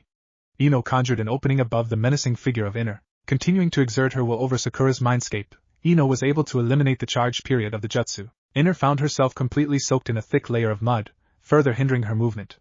However, she was already resisting Ino's assault. Inner was starting to force one of her feet free from the trap she was caught in. That gave Ino and Inoichi a window of only a few seconds to finish the trap. If Inner was allowed to finish escaping, the Yamanakas would be in major trouble. Now, Tozen! That thing won't stay trapped much longer. Right. Katon, Goka Hitsukuden! Inoichi called out, forming the dog and horse hand seals. Within moments, a large fireball was shot out from the elder Yamanaka's mouth. Normally, the chosen technique would have required significant preparation time due to the dozens of explosive tags contained within the fireball. However, while battling inside this mindscape, Inoichi's sheer willpower allowed him to conjure the tags immediately. The result of contact with the mud-soaked Inner Sakura was spectacular. As the construct was unable to get herself free from the earthen trap created by Ino in time, she was instantly engulfed in fiery shrapnel. The mud layer covering her body started cooking from the intense heat, which was amplified by a barrier seal Ino threw up upon impact to contain the explosion. Inner was screeching like never before, forcing Ino to cover her ears as the sound pressure brought her to her knees. During their childhood in the original timeline, Ino had once overheard a couple of bullies from the academy claim Sakura was a banshee when she yelled at them. At the time, Ino thought they were just exaggerating. However, Inner was living up to their accusation right now. Ino could only imagine the pain the construct was feeling as it was literally cooked alive. The process took about 3 minutes to complete. When it finished, Inner Sakura had been almost completely transformed into a giant ceramic figurine. From his position, Inoichi noted that the assault he unleashed on Inner had transferred to the Juinjutsu which created her. It was now badly damaged. Removing it outright should have been easy now. That is, if it was possible to remove this particular seal without causing Sakura sufficient mental trauma to break it completely. With Sakura's current state of mind, that was actually impossible. The fragmentation of her memories brought on by the Juinjutsu's activation obviously had not been damaging enough, and judging by the damage, which Ino had gone back to repairing, it would likely be a long time before another traumatic event with that potential could take place. And only if Sakura was conscious of the battle and participating in it would they have the power to finish off the construct. But even if it could be removed, would it actually be desirable to do so? And could it be done without consequence? Inoichi wondered how the Haruno parents, and their co-conspirators en route would react if they checked up on Sakura's mind and discovered that the curse seal they placed on her was gone. It would certainly not be good news for Sakura if they discovered the seal was gone, and she had free access to the memory that had been sealed in the first place. Plus, Inner Sakura was originally supposed to be useful. No, Inoichi couldn't attempt to remove the seal without consequence. But he could repair it, make it serve its intended function but still make it work against the traitors who applied it to Sakura. But even if he did, it was still a cursed seal. There was no surefire way to know his modifications wouldn't backfire on him. Ino-chan, Inoichi said, how skilled are you in Fuinjutsu? I have some knowledge on the matter, Tozen, Ino replied, surprising herself with how humble she sounded. I'm not a seal master by any means, but Naruto-sama taught me everything he could on the subject. I hope you learned enough, Haim. We're going to have to completely rewrite the current seal on Sakura-chan. I've completed my analysis of the Juinjutsu that was placed on her. It's a memory seal, and it was placed on her when she was 7. Sakura-chan must have overheard or discovered something at that age that her parents couldn't afford to have get out. However, they couldn't have the memory erased because doing so at that age would have damaged her mind and greatly hindered her mental development. So they resorted to using a seal. I see. Ino was equal parts curious and furious. She needed, to find out just what her best friend had learned that could drive her parents towards taking this extreme measure. But she also could not get away from the anger that consumed her, knowing this extreme measure had been taken against Sakura. The inner Sakura construct was created by the seal. It was supposed to be strictly a defensive measure to help protect her from interrogation. Inner Sakura's mere presence would combat mental intrusion from enemies who captured her, and would help her resist torture by taking over when the stress on her mind became too great to handle. However, Kizashi and Mabuki must have wanted Sakura-chan to take after them, so they requested the addition of a behavioral modifier to the seal that would encourage her to become a fanatic, so they could mold her into accepting their entire belief structure. That would be what caused her fangirl streak in the academy, Ino observed. And that modifier also corrupted the construct's primary directive, Inoichi added. The seal fed off her crush on Sasuke and transformed it into an obsession. Because of it, her talents as a kunoichi became almost non-existent. Instead of training Sakura-chan, her parents just gave up on her altogether. No longer able to shave her at will, they simply settled on her being out of the way. Damn them. Ino was seething with malicious thoughts directed at Kizashi and Mabuki. Damn them straight to hell. They'll meet that end in due time, daughter. Don't go seeking out a fight right now. You won't win. Ino reluctantly nodded at her father's order. Now rein in your emotions and help me get to work. We have to make sure all of the memories Sakura-chan has of your future are sealed away so securely that Root cannot even try to access them. Sure, Tozen, but can I ask one thing? What is it? Can we replace the current behavioral modifier on the seal with a new one before we reapply it to seal away all of Sakura-chan's memories of the future? I know we have to seal her memories away for the sake of the plan, but she wouldn't forgive us if we also sealed away the emotions she developed in the future, and I really don't want to lose her for that long, Tozen. Whatever has happened between me and Sakura-chan, she's still one of my closest friends. I don't know, Haim.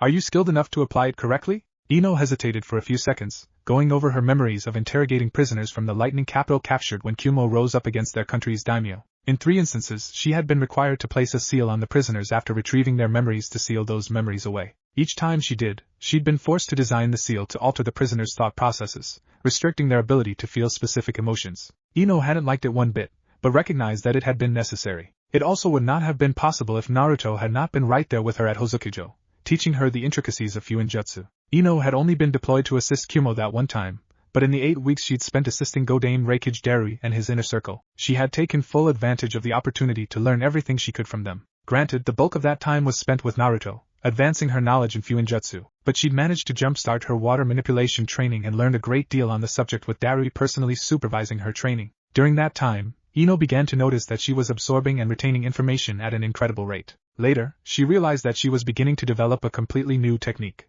Ino's constant use of the Yamanaka clan arts made her realize it was possible to use her chakra to rewire her own brain, leading to the eventual creation of her ultimate mental ninjutsu, the Kyokusoki no Jutsu, magnifying her memory retention ability many times over. Ino's progression in Fuinjutsu was greatly accelerated from that point on. No, she was not a seal master, but then again, it was very rare for someone not of Uzumaki descent to have that much proficiency in Fuinjutsu. She had probably gotten fairly close to Jiraiya's level, though. If any Yamanaka was capable of pulling this off, it was her. Yes, I should be. Then let's hurry and get started. Back in the real world, 2 hours later, Naruto was pacing around the room.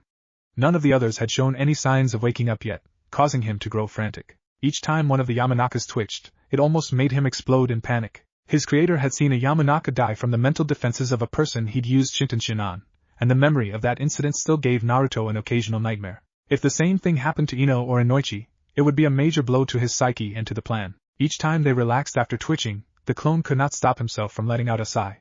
He was a nervous wreck. Half of his thoughts were temptations to force his comrades out of Sakura-neken's mind before they got their minds destroyed. That he didn't succumb to those thoughts showed he had invested an immense amount of trust in them. But with such a strong bond came an equally strong fear that the bond would be broken. The relief the clone felt when the Yamanaka's eyes opened, signifying the return of mind to body, was immeasurable. Ino! Inoichi-san! Naruto called out. Is Sakura-neken going to be okay? Immediately, both of their faces took on a worried expression, and the clone's spirit sank. Had the operation gone wrong? Naruto-san, Inoichi began, the damage to Sakura-chan's mind was severe. As you suspected, there was a Juinjutsu placed on her that triggered during your late-night walk, when you asked her about her parents. Ino-chan was able to repair the damage. However, we discovered a few things that are of grave concern. The construct we call Inner Sakura was created by the Juinjutsu that was used to seal away a memory from when she was 7. In this memory, Sakura-chan overheard her parents discussing an S-rank mission given to Kizashi-san. Even though the memory was sealed, it has still deteriorated, so for the time being, we haven't been able to discern any further details. However, Ino-chan copied the memory before we sealed it away again, and said she won't stop examining it until she can recall the missing details. I see. Whatever it was, the clone knew had to have been very threatening to the Haruno parents if it was exposed. Inner Sakura was created for 3 reasons. First, to provide Sakura-chan with a means to resist torture and interrogation if she was captured by enemy ninja. Second, to stop Sakura-chan or anyone else besides the seal's creator from attempting to unlock the seal and gain access to the memory. The reason the seal was applied in the first place was because any effort to erase the memory outright would have caused permanent damage to her mind at that age, preventing her from developing correctly as she grew older. However, it is the third reason for being that created the problem. Wanting to ensure that Sakura-chan followed in their footsteps, her parents requested that a behavioral modifier be added to the seal. As you're aware, Naruto-san, it is possible to use certain seals to affect a person's mind, influencing their thoughts, restricting their ability to feel emotions, and so on. It was Kazashi-san and Mabuki-san's intent to use Inner Sakura to encourage Sakura-chan to become a devout follower of their political belief structure. But Fu screwed up when he wrote that part of the cursed seal, Naruto observed. You have no idea, Naruto-sama, Ino said. Billboard Brow's feelings for Sasuke were, at least to a certain extent, unnatural. We know she used to genuinely love him, but most, if not all of her fanatic obsession with the Uchiha was either influenced, or created by Inner. Screwed up doesn't even begin to describe how bad the seal was, in both concept and execution. If the modifier had been applied correctly, we would have had no choice but to kill Sakura, as she would be completely lost to us. That bad? Naruto asked, his face looking crestfallen. That bad, Ino replied, confirming his fear. We couldn't remove the seal. All we could do was correct its programming. I'm sorry, Naruto, but your Eni-chan isn't going to be with us for a while. I understand. Ino flinched at the tone of the clone's voice. It was only used whenever Naruto lost someone important to him. Inoichi-san, could you leave the room for a few minutes, please? I need to talk with your daughter alone. Once I'm done, I'll dispel, and you can go back to your business. Okay, Naruto-san, Inoichi said. You have 5 minutes. I wish I could give you more time, but we have to move very quickly now. He then left the room, leaving his daughter and Naruto's clone to their private conversation. I'm so sorry, Naruto, Ino said, pulling the clone into her arms and holding him tightly. Don't apologize, Ino. This isn't your fault. You're not the only one at fault here. I should have done something to find out how bad our Sakura problem was before we came back to the past. Let's not worry about that right now, okay? Let's just figure out what we're gonna do until we can get rid of the seal. Ino nodded, but also sighed at Naruto. She didn't like Naruto's habit of drowning himself in work, or training to avoid dealing with his emotional problems. How will Sakura Nekin be affected now that her memories of the future are sealed behind the Juinjutsu? Naruto asked. It's too early to tell, Naruto-sama. The clone frowned at her use of that honorific. He would have preferred Kun over Sama, but the original learned a long time ago that it didn't sound right coming from Ino's mouth. Actually, he felt that Hinata's voice was the only one that made Naruto-kun sound right. Tozen and I were forced to repair the old seal instead of replacing it with a new one. We think the seal is stable now, but it was still risky to add the new modifiers at all. It would be in all of our best interests if we removed her from as much of her old life as possible. How? Won't that raise alarms? Tozen's going to have to report this to Hokage-sama either this evening or tomorrow morning. If he plays his cards right, we can get Sakura emancipated as soon as she registers as a ninja. Her parents will probably be glad to have her out of the house, but team assignments are still going to be a problem. She was referring to the tradition of putting the Rookie of the Year, top kunoichi, and dead last on the same team. If she can still function as a kunoichi, there's no valid medical reason Tozen can give that can alter the teams. We can't let Sakura stay on Team 7, Naruto. We can't take the risk that she'll regress back into her old self. I think I have a plan for that. When the boss sent me to fetch Sakura Nekin for help running an emergency errand, he sent another clone to disable the Sandame's crystal ball, reducing his ability to spy on me.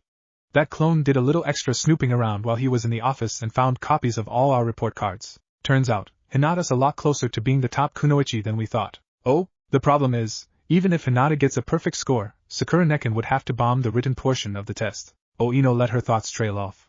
No matter how Inoichi presented his case, Sakura getting a less than perfect score would undoubtedly raise suspicions. But if her performance didn't suffer today, she would end up on Team 7, just like last time, and being around Sasuke might make her slip back into fangirl mode. The question was, could they afford to risk sacrificing Sakura just to stay under Sarutobi's radar? Or did they have to risk being found out before they were ready to purge the Sandame's regime from Konoha? There has to be another way, Naruto. If we do this, we could be putting a target on Hinata's back too quickly for us to adapt to. I can't think of one right now, Naruto said. I don't think we have enough time to come up with an alternative either. If we go with this, would you be able to get away with interfering with her during the written portion? Ino dropped silent for a few seconds, making the clone worry. Like with Sakura, he didn't always trust the Yamanaka whenever she actually had to take time to think. Gah, how did that space my mind? I wouldn't have to do so during the exam, Naruto. I'll talk to Sakura about this as soon as she wakes up and see how much the repaired seal is affecting her. If I can get her to buy into your gamble, We can explain it as a side effect of the Juinjutsu activation when Dad is questioned about it. There may not be a medical reason to keep Sakura off of Team 7 if she remains top kunoichi, but there is one for her to bomb the exam. Aha! Naruto was sporting his trademark idiot grin again. Ino briefly wondered what was wrong with him. She'd never seen that grin since the 4th Shinobi War, and yet he now donned it twice since resolving to come back in time. Ino was no stranger to underestimating the intensity of Naruto's feelings, and wondered if she had done so yet again. Had the mere thought of being able to realize his second chance with Hinata already done more to heal him than Ino, as his counselor and confidant, ever could? Sorry, I guess I overreacted a bit there, nah? The clone asked, sheepishly scratching the back of his head. Not at all, Naruto. It's a good thing that you can still do that without faking it. The less you actually have to act, the less suspicion you'll attract, and the more time we'll have to execute your plan. Right. He was just about to make the seal to dispel himself before Ino grabbed his left wrist. Ino, I really need to be going now. I know, but I'm not letting you dispel without sending my memories back to Naruto as well. Gyoka Tenso no Jutsu, she said, pushing her chakra imprint into the clone's nervous system and causing him to faint from memory overload once the transfer was complete. Ino sighed at the reaction and punched the unconscious clone in the gut to force him to dispel. Hyuga Compound, Hinata's bedroom. Naruto was jolted awake by the memory transfer from the clone he'd sent on that errand with Sakura. His blood ran cold with the memories, both the clone's and Ino's, sent to him by that clone. Two things had already gone wrong on their very first day back in the past. First, Inoichi already knew everything, making him the second person outside of Naruto's inner circle to learn of their journey across time. It was apparently custom in the Yamanaka clan to frequently use their mental ninjutsu on one another to read each other's minds, and it was most often done when their mental shields were down, without the consent of the person whose mind was read. Ino, his most important ally, had suddenly turned into an S-rank security breach. The only good news about this revelation was that Inoichi had chosen to side with Naruto after reading his daughter's mind in her sleep. Whether that would hold true for the rest of the clan remained to be seen. Inoichi had promised to help Ino train so she could strengthen her mental shields even further and be able to maintain them indefinitely, so that, at least, was a plus. Still, Ino, and Inoichi as well, had to be extremely careful now. Ino might also have to seal her own memories, removing herself from the plan altogether until the full allegiance of the Yamanaka clan was secured. And second, Ino and Inoichi had inferred from the episode with Sakura that Kazashi and Mabuki were fanatics loyal to Danzo. Both of Sakura's parents had a long if not quite accomplished history in the Shinobi Corps, but Kazashi was still serving in Danzo's root faction of ANBU, and Inoichi had alleged that Kazashi was one of the best ninja in the ranks of the ANBU. He also alleged that Kazashi and Mabuki adamantly refused to train Sakura, and had written their daughter off as a lost cause when a side effect of the Juinjutsu they applied to her caused their fanaticism to manifest itself in her obsession with Sasuke. Needless to say, Naruto was pissed. Somewhere in his gut, he'd known that no matter what was done about Sakura, she would end up creating a problem. He couldn't help being angry at her, even if the incident wasn't her fault this time. He was angry beyond words at her parents for having this done to her, but he recognized he was most angry at himself for this incredible error in judgment that damned near cost him everything. Like Ino, this incident made Sakura an S-rank security breach. Inoichi and Ino had been forced to repair the cursed seal and seal all of Sakura's memories of the future behind it, but had managed to replace the old behavioral modifier with one that would allow Sakura's future attitudes to override the directives of the inner Sakura persona, allowing her to not regress back into a Sasuke fangirl. They'd also let Sakura keep her knowledge of Shozen Jutsu by implanting a false memory to explain how she knew it, and they'd let her keep the few genjutsu she'd learned in the original timeline so Kurenai would be more able to ease into the idea of having her on Team 8 instead of Hinata. But everything else was locked away until such time as both Kazashi and Mabuki were eliminated, along with the rest of Root. Naruto warmed up a little when he realized the implications of that last part. At first, he thought it would be necessary to keep the original teams unchanged because any effort to change them would result in raising major red flags to the Sandames. Redeem. Now, there was a legitimate medical excuse for Sakura doing worse than perfect on the written portion. It would still raise a red flag, but it would be easy for Inoichi to use it to drive a wedge between Hiruzen and Danzo, which would make his mission in this timeline much easier. More importantly, it meant Hinata had an actual chance to be on his team. It would do wonders for a budding relationship with Hinata if they could get her assigned to Team 7. And Naruto, being who he was, would have no problems with keeping an eye on Sasuke while also nurturing his bond with Hinata. Naruto focused his gaze on the pajama-clad sleeping beauty who had him locked in an iron grip. Somehow they'd rolled over during his 2 hours of sleep, which Naruto thought was the best sleep he'd ever had, and ended up with Hinata using him as a pillow. Not that he minded. As long as she was comfortable, that was all that mattered. Softly, hesitantly, Naruto stroked one of Hinata's cheeks and flicked one of her strands of midnight blue hair. He was rewarded with a hum as Hinata unconsciously snuggled closer to him. Naruto was enamored by how cute she and her behavior was. Naruto-kun is such a soft little snuggly, Hinata said in her sleep. Naruto's eyes widened, his heart skipping a beat. He didn't know whether to be amused or mortified by the nickname his soulmate gave him. Kurama wasn't helping matters any either. Snuggly? Snuggly. Bwahahaha. Your mate is a real laugh riot, Kozo. The Biju roared, snickering the whole time. You're just jealous you're not snuggly like me, Naruto retorted, sticking his tongue out before conjuring a giant muzzle over Kurama's snout. The Kyuubi's head crashed into the sewer floor from the ridiculous weight of the accursed contraption. Now be a good little kit, and shut up. I prefer to have peace and quiet in my snuggle sessions. I will get you back for this, Snuggly Gaki, Kurama thought, knowing that Naruto had shut off their telepathic link. Meanwhile, Naruto was busy thinking of how to gather his own blackmail material, and was failing miserably at that self-appointed task. But who could blame him, now that he could add Snuggly to his list of titles? Wait a tick, yes, that was exactly what he was going to do. Naruto smirked. He wasn't the only one who could get teased over being snuggly. How snuggly am I, Hinata? Naruto whispered into her ear. Very snuggly, Hinata replied, still asleep. Well, I think you're more snuggly than me, silly Naruto-kun. Hinata giggled. Then she realized something. Her dream felt a little too real, and her pillow was a little too firm, and did it smell like ramen? And was her pillow talking? And why did it sound like? Hinata's eyes snapped open, and were it not for the silencing seals placed on her room, her scream would have woken up half of Konoha. NNN Naruto KK-kun? WW what are you doing here? Calm down, Hinata. Naruto was panicking even more than she was. Your father asked you if you were okay with bringing me here, remember? Hinata, of course, did not remember, at least not at first. She was too busy hyperventilating as most of the blood in her delicate body rushed to her head, turning it one of the brightest shades of red Naruto had ever seen. Overload was imminent. Breathe, Hinata. Just breathe, Naruto said in a softer tone.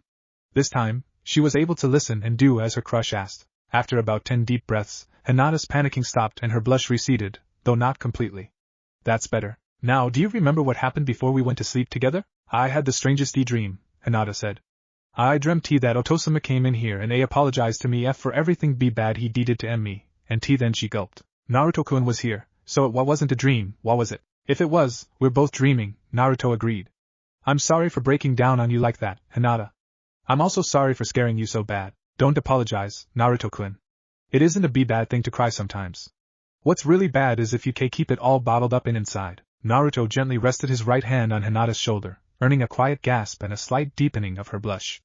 Thanks for letting me come here, Hinata. You have no idea how much I needed to see you this morning. You're welcome, Naruto-kun. Hinata's gaze fell to her lap, where she was poking her index fingers together, a nervous habit Naruto remembered well. Ano, Naruto-kun, could you tell me what your nightmare was about? I'm sorry, but I don't feel comfortable with telling you right now. Oh, Hinata felt dejected after hearing that. Naruto picked up on her mood shift right away and scrambled to placate her. You didn't do anything wrong, Hinata. It's just that it's something very personal and you know I've always lived alone, right? Hinata nodded. I don't really know how to open up to others that well. I mean, sure I have a few friends, but they're not all that close to me. I'm not used to having someone I can really talk to about whatever's troubling me, you know? It wasn't really a lie. Even Ino's mental therapy sessions in the future he'd escaped from had been very unproductive at times. Hinata nodded again, but this time said, you can always come to me whenever you need to, Naruto-kun. I know, Hinata. But that might not be as easy as it sounds. What do you mean? Naruto sighed and took a deep breath. This was the moment when everything would start to change for them. Earlier this morning, before I came to visit you, I snuck into the Hokage's office and learned a lot of terrible secrets that were being kept from us. We've been used and lied to our entire lives, Hinata. Almost everyone in the village has. Is it about the Kyuubi? Naruto questioned. Hinata hesitantly nodded. How did you know I have Kyuubi sealed inside me? He asked, inwardly panicking. Rather than answer, Hinata froze up, deathly afraid that Naruto would turn away from her or worse, report her for breaking the Sandame's law. Naruto may not have had the ability to sense emotions anymore, but it was painfully obvious from the way Hinata's body stiffened and her face paled that she was crippled by fear. He needed to fix that. You're not in trouble, Hinata, he said in his softest voice. I found out before coming here, so you can't get in trouble for talking to me about it, alright? Aryus sure? Hinata stuttered, still reacting badly to Naruto's learning her knowledge of this earth-shaking secret. Absolutely sure, believe it. It didn't do much to make Hinata relax. Naruto sighed. What the hell had he been thinking, bringing up his furry friend like that? Sure, he needed Hinata to know the Sandame had betrayed them, but discussing his condition of containing a sentient weapon of mass destruction in their first actual conversation from her point of view was not the way to go about this. You don't have to tell me right now, okay? I mean, it doesn't look like you're comfortable with this topic, so can we come back to it later? Just nod if you understand and agree. It took Hinata a few seconds for the words to sink in, but she nodded. Inwardly, she was both relieved and disappointed that Naruto-kun chose to put it off for a later time. Anyway, Kyubi is actually the least of our problems right now. I'm still trying to sort everything out, but right now I believe that we can't trust the Sandame at all. If he even suspects we might be seeing each other like this, he might take action against us, and that would be really bad. Hinata was trembling from this revelation. Naruto's referring to the Sandame by his title instead of the more affectionate old man/GG he'd always called him only made his serious tone scare her more. But why would Hokage-sama do that? I don't know, Hinata, at least not yet. I wish I could tell you everything, but right now you're not emotionally ready to share my burdens. But what I do know is that right now, there's only a few people in Konoha you can trust. Aside from me, your father, and Takuma-san, I think you can trust Inoichi-san and Kakashi-sensei, and maybe Ino and Shino, but almost everyone else could turn against us. I don't understand. I know. Naruto drew Hinata in for a hug, making her gasp, but also making her trembling subside a little. Once I've got myself all sorted out, I promise I'll tell you everything, okay, Hinata? Oh, okay. And with that, Hinata let herself snuggle into Naruto's embrace. Normally, she would have been far too shy to even consider doing such a bold thing, but it has been an extraordinary morning with some very disturbing things said to her, and right now she needed some comforting, which Naruto-kun was more than willing to provide. But this doesn't mean we can't see each other at all, Hinata. It just means we have to be very careful about meeting up, you know? Hinata gasped at the possible implications of those words. Her blush returned in full force. Why you mean like a secret romance? Naruto suggested, realizing too late he was being careless with his words. Hinata gasped again, blushing even more, and Naruto could tell from the deepening of her blush that she was about to start hyperventilating again if he didn't soothe her. Breathe, Hinata. You don't have my permission to faint yet. I'm sorry, Hinata said, taking more deep breaths. Don't apologize, Hinata. I know this is a lot for you to take in. She nodded. But as for your question, no, at least not yet. It's way too risky for us to pursue that kind of relationship right now, but that shouldn't stop us from training together in secret whenever we can, as long as we make sure no one other than the ones we trust know about it, right? So, would you like to do that, Hinata? Start training with me, that is? Again, Hinata was simultaneously relieved and disappointed. She'd wanted Naruto-kun to ask her to be his girlfriend, but knew she couldn't handle the question if he'd asked, nor believe him if he'd asked. Besides, between his crush on Sakura-san, which she didn't know he didn't have anymore, and what he told her this morning, it simply wasn't possible. But she couldn't lose hope. Naruto-kun still wanted to see her and spend time with her, so she still had a chance. Don't faint, Hinata. Naruto-kun hasn't given you permission to faint, so do not faint. Hi. Hinata said with enthusiasm. Without realizing it, she tightened her grip on Naruto. Whoa, Hinata, could you let go a little, please? Naruto asked, his voice raspy. I'm having trouble breathing here. On cue, Hinata shot out of his lap, blushing up a storm and muttering unintelligible apologies. Hey, calm down. I'm not mad at you. You're just really strong is all. No, I'm not, Hinata muttered under her breath. Excuse me? I said I'm not as strong, she insisted. Bullshit. Hinata turned away from him, not wanting to hear his harsh voice, so Naruto placed both his hands on her face and turned her back around to face him, making her gasp. Hinata, look at me and listen. You are strong, no matter what anyone tries to say or do to convince you otherwise. I know your father sees it, and I know I see it, and I know your cousin and little sister will see it soon, so why does it matter if no one else wants to see it? No buts, Hinata. I can't accept that you don't see the strength I see each time I look into your eyes. Look deep inside yourself and see what I see, and for God's sake, Hinata, stop putting yourself down. You're a lot stronger than everyone else wants you to believe. I'll keep saying it as many times as you need to hear it. And we've already agreed that I'll come over and train with you whenever I can, so we'll both get even stronger. And one day, after we've trained ourselves into the ground, we'll both become so strong that we won't have to hide from anyone. Does that sound good to you? Naruto grew worried when Hinata didn't answer. He tried prodding her, but she still didn't respond. After 20 seconds he heard her start crying. Hinata? What's wrong? This can't be real, Hinata sobbed. Naruto was taken aback. He had made a mistake he didn't think himself capable of making. He had underestimated her emotional fragility. Huh? Why not? If you were really and Naruto-kun, you wouldn't be HH here. You'd still be CH chasing Sakura-san, and you wouldn't even. Hinata was cut off with a gasp when Naruto pulled her back into his lap, kissing her softly on her forehead, while using his thumbs to gently wipe her tears away. Luckily, the idea of fainting didn't even cross her mind. Were it real, she'd have fainted many times over by now, but then again, if it was a dream, why would she be crying? Naruto-kun seemed to know she was asking herself this, and wrapped his arms around her, beckoning her to relax and accept it. Maybe, just maybe, this dream was real after all. Hinata, Naruto said, I'm done chasing Sakura.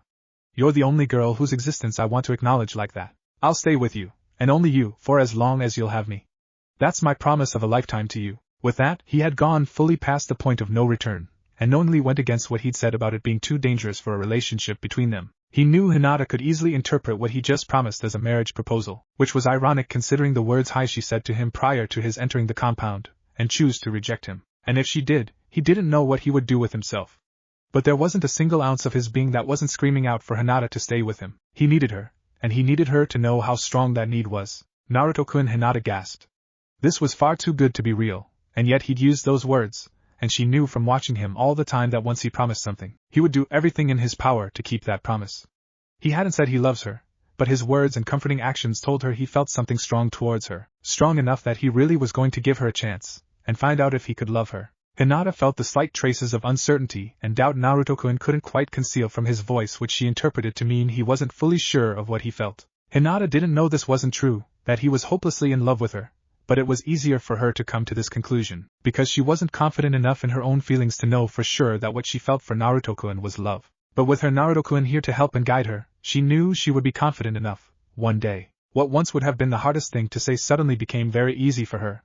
Hi Naruto-kun. I want nothing more than to have you with me, she finally said, without stuttering. Naruto momentarily lost control of himself when he heard her answer. Arigato! He yelled excitedly, jumping off the bed and doing a happy dance with Hinata still in his arms. Hinata was giggling without restraint. You're welcome, Naruto-kun, but could you please put me down now? She asked, having trouble catching her breath between giggles. Naruto reluctantly complied. He didn't ever want to let go of her. Sorry, Naruto said sheepishly, scratching the back of his head. Anyway, don't ever forget what I said. I might not be able to do everything I just said I would, at least not right away, but I will figure it out somehow, because I don't go back on my word. I know, and I won't, Hinata replied, still feeling a bit of the surge of confidence Naruto gave her. Good. Wistfully, Naruto stared at the open window and watched the sky as night gave way to the sunrise. Should I be leaving? It's almost dawn now, and I don't think anyone here besides you, Takuma-san or your father would be too thrilled with me being here, you know? Normally I would ask you to stay for our breakfast despite that, Naruto-kun, but with everything you said yes, I think it would be best if you left now, before the rest of the clan wakes up. But if you'd like, I could bring you something at the academy? That would be great, Hinata. I'll see you there soon. Naruto finally moved towards the window to take his leave, but he still had one more thing he needed to say. Oh, Hinata? Yes, Naruto-kun, don't hold back on the exams today.